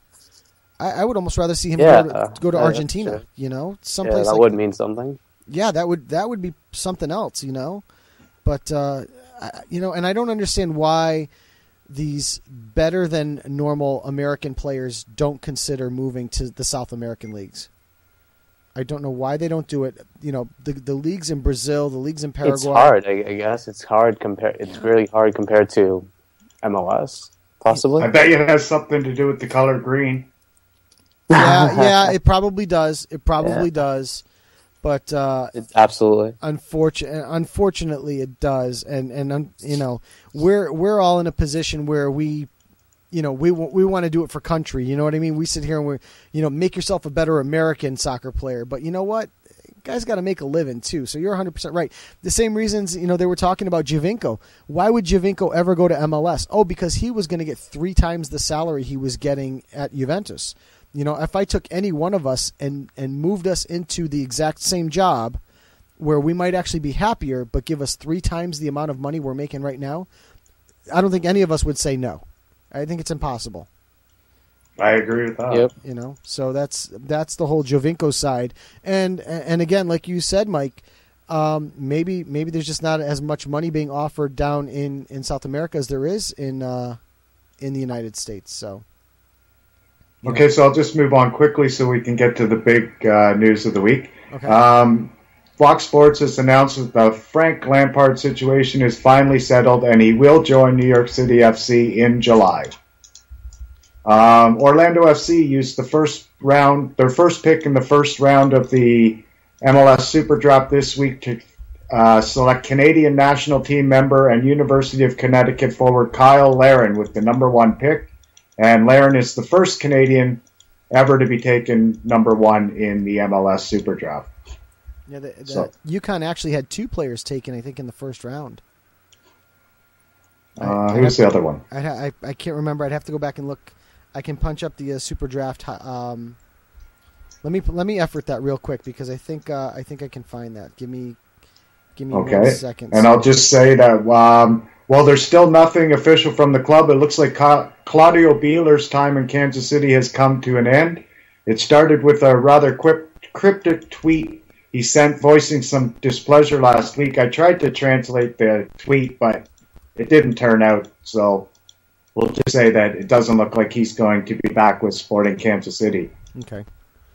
If you want, we can discuss the Toronto FC stuff now. Yeah, definitely. Go for it.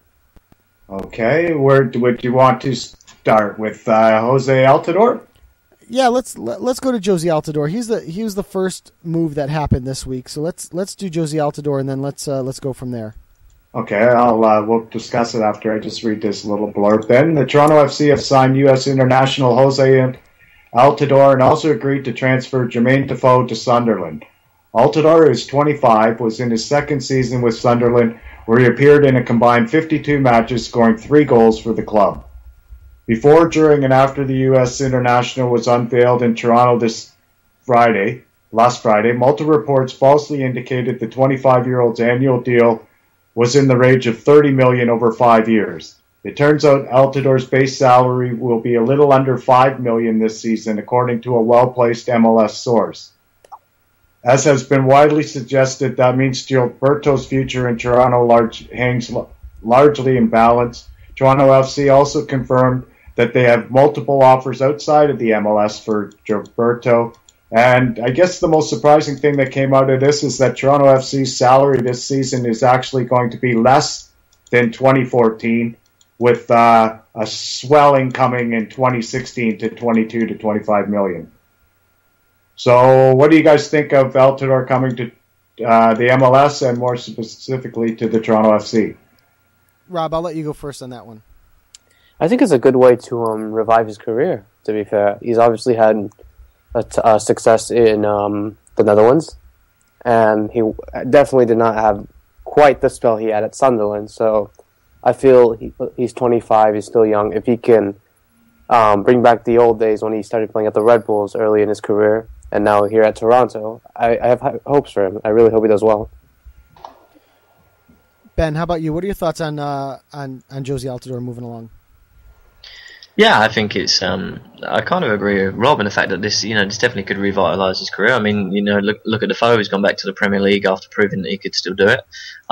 So for me, I don't see why he can't come there. And if he has a really good season or two, then there's no reason why some of the bigger teams in Europe, or maybe the second tier teams, can't come back and put a bid in for him, and then he can go back. I mean, at 27, even 2 seasons time, he's still going to be in your peak. So yeah, I think it's probably a decent move for him and help him rebuild a lot of his confidence. Okay, yeah, I'm in the same boat as you guys. I think Jozy needed to make a move to a place where he can get on the pitch, he can start shooting at the goal, and possibly start turning around and scoring. He didn't do. He wasn't the greatest of seasons for him when he was with New York Red Bull. I think he scored like 3 goals in 9 matches or something like that. Excuse me, but when he went to AZ, he really started to grow as a footballer. And then when he went to Sunderland, there was also, you've got to remember that he went to Sunderland at a time when Paulo Di Canio got sacked. They bring on Gus Poyet. There was a lot of turmoil on the side, and things he just fell out of favor. So I think, and like I heard earlier, name anybody who scored at Sunderland in the last 5 years. Yeah, so now coming over to Toronto FC, he's really got a chance to kind of snap out of this. I would be interested. I'm going to steal the limelight just for a second here. I want to throw it back over to you, Ben, for 1 second. I'd like your thoughts on the other side of this transaction, which was Jermaine Defoe going to Sunderland. What are your thoughts there? Yeah, I mean, I think he obviously did well at Toronto, and I think that I've always rated Jermaine Defoe. I always thought that he was very underrated, even when he was in the Premier League. I don't really understand why. I think too many people got on his back. I think he was possibly a bit unfairly treated. I definitely think he's a good finisher, and there's just not that many good finishers, especially in the bottom half of the Premier League. I mean, you look around there, and there's not too many that you could pick out and say, well, okay, he could definitely put the ball away if the chance came to him. But I don't think anyone would argue with the fact that Jermaine Defoe is definitely not in that bracket. He definitely does finish chances, and I definitely think he's good enough to go and play for a team like Sunderland. And I think going away and doing what he did with Toronto is maybe like I said, revitalise his career. And I think he can definitely go out and play at that kind of bottom half Premier League team and score some goals and definitely end his career on a high. Okay. And Sir Bob, just to close out the other thing, the Columbus Crew in the 19th slot selected Sergio Campbell, who's a defender for the University of Connecticut. Oh, okay. Yep. Sure. And just one last thing that I might as well get to throw in. Syracuse University also had 2 draft picks. They had Alex Bono, goalkeeper, went to Toronto FC. And they had Skylar Thomas, defender, also go to Toronto FC, both from Syracuse University. So that's close to my heart. So hopefully they'll get in the squad one day. Absolutely. Okay, and I guess in what was turned out to be it seems to be Toronto every year making the noise, but in another move that's made a lot of noise, I guess even in Europe, they signed Sebastian Giovinco, and it's going to be the most pricey contract in MLS history. It's going to come in at $7 million annually for 5 years, with marketing of little less than $1 million, and that should push him over the $7.17 million that Orlando City are set to pay Kaká. Okay. So I guess he comes to Toronto, but they sure are paying for it. What do you guys? I guess we've discussed it, but do you guys want to talk about it a little more? Actually, put my article about it that I wrote about it this morning. Maybe if you could open that, Sir Bob, and it'll provide more information. Okay, well, why don't you do it for us? Okay. Tell us what you wrote. Tell us what you wrote. No, basically, Giovinco is set to join Toronto at the end of the season.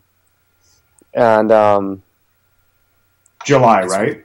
Yeah, July. And it's reported to be 4 years, 4-year deal worth $7 million, making him the second highest player, like you mentioned, after Goka.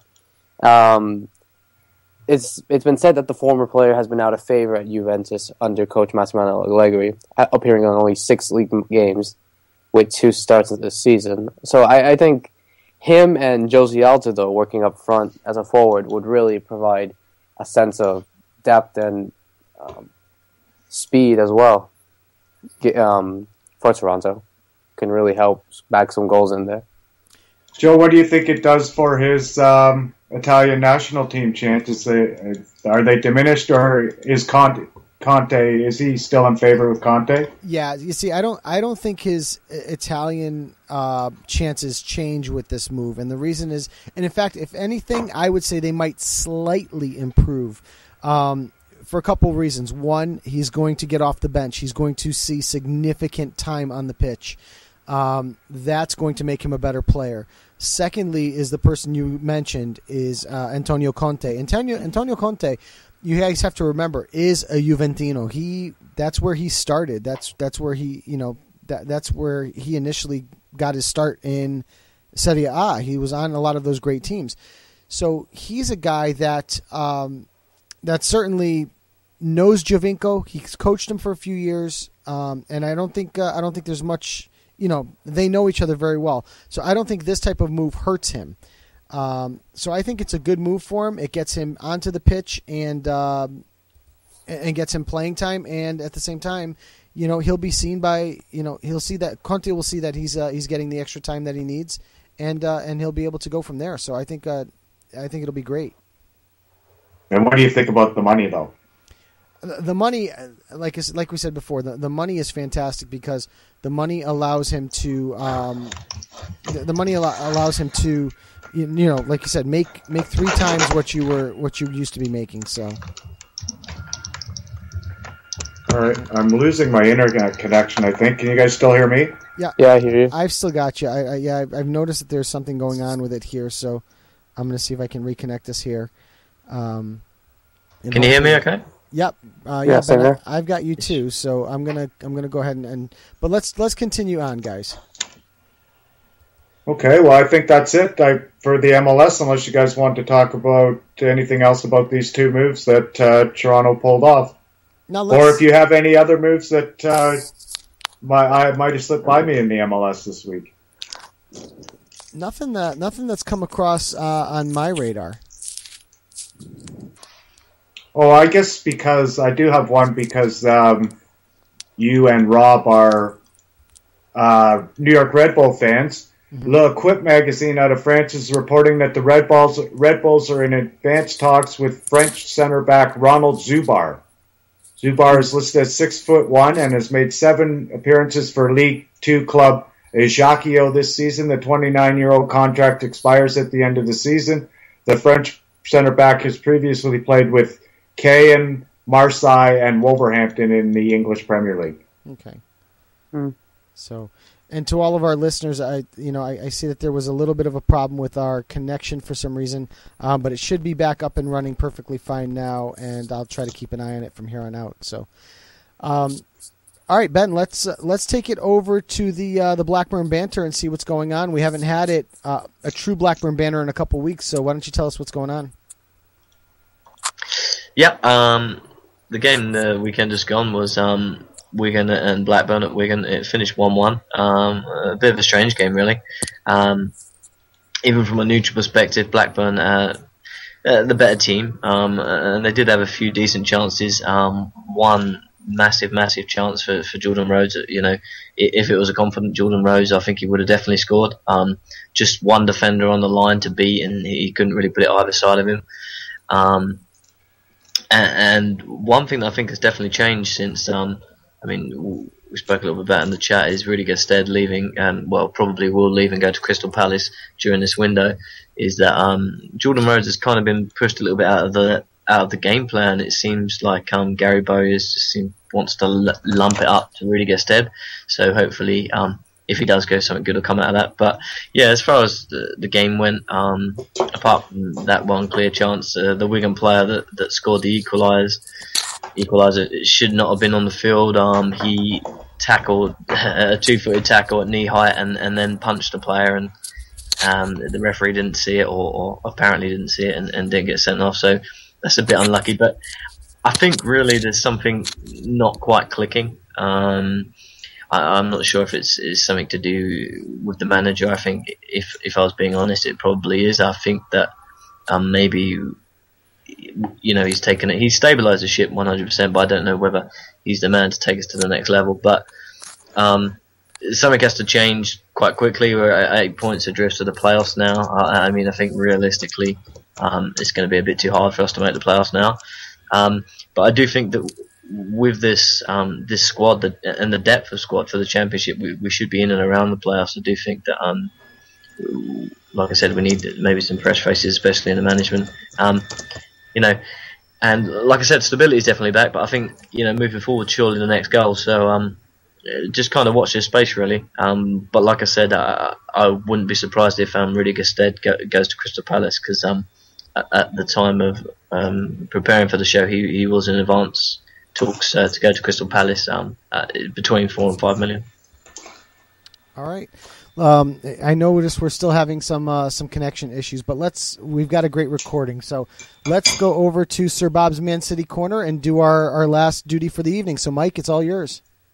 Okay, well, I guess we pretty much talked about it already, but I'll mention the score again. Manchester City played a real shocker on the weekend, and Arsenal beat them 2-1. Santi Cazorla on a questionable penalty in the 24th minute put Arsenal up 1-0. And then in the 67th minute, Giroud on a nice goal gave Arsenal the 2-0 victory. Very disappointing result. Man City really didn't look good at all. Didn't look like they were interested. And there was a couple of points in the game where they had a chance. I can remember Aguero missing a couple. So they had their chances that they maybe nicked one or two of them. They would have got back in the game. But Arsenal was fair credit to them for that win. And I guess the other thing that's brought out a lot of things in the Manchester paper was the play of Jesus Navas this weekend. He was probably the worst player for City this weekend. In the papers, he's a hate figure. Definitely everyone's been taking shots at him in the broadsheets and the tabloids. His statistics were 18 unsuccessful crosses. Yeah, I guess some of that would be due to not having someone in the box that's, tall enough to be able to do something. But even if there was, a lot of his crosses were hitting people in the knees and stuff. So maybe we should have had someone shorter out there. What do you guys think about Navas? I don't think he's going to be here much longer past this summer. Yeah, I agree. I agree too. I just think that he hasn't been playing up to what I would consider his potential, and the fact that he was, his performance this week was abysmal. I don't see him sticking around too much longer either. So Ben, how about you? Yeah, I can't see it. I don't think he's at the level of player that Man City are going to want, especially with what they're trying to achieve there. Mm-hmm. He does lead the team in assists, but still, I don't think it's enough. And I guess coming up for Manchester City this weekend is a big FA Cup match at home against Championship side Middlesbrough. So that will not be an easy game. No, not at all. Nope. That's for sure. So, all right, boys. Well, if that's going to do it, I'm going to hit the closing music. Yeah. Do you mind if I mention U20, or we can do that next week? Let's do that. Let's save the U20 for next week, because obviously with JJ coming on, I think that'll be a great one, especially as he's done the matches. Where will we be next week in the U20? During a match for the hexagonal. Hexagonal final for the CONMEBOL, and then for the CONCACAF, we'll have to see where we're going to be at as well because both are running at the same time. So we'll definitely have to add, spots for both competitions in, and and talk about them for sure. What do you think? Yep. All right. Mm-hmm. All right, let's do it. So, and I'm just going to turn it down just a little bit. So, again, I want to thank for joining us tonight, Nima Tavalley from DiMarzio, Jamie Warren Setpiece for joining us, and Nabae Asfar from Houndsport, soccer editor. Great discussions for everybody. Rob, any closing thoughts? No, it was just a good show. It's good to have Ben back. So, Mike. Good show next week. Mike, how about you? Any closing thoughts? Great to work the first time with Ben. Thanks for coming back, Ben. And go City this weekend against Middlesbrough. If we can't win the league, at least we can win the FA Cup. Ben, how about you? Any closing thoughts? Great show, great guest. It's great to be back, and it's nice to know that I'm missed, man. So joining us next week will be Jotita Bernabe from South America, Alex Schaefer, and Jonathan Johnson, also known as Jonathan Legassi, was featured on BN Sports as well. So for episode 58 of Low Limit Football, I am Joe Usello. And I'm Ben the Machine. And I'm Roberto Rojas. And I'm Mike Orr. Thanks again for joining us, and good night. Thanks for listening. Thanks for listening, guys.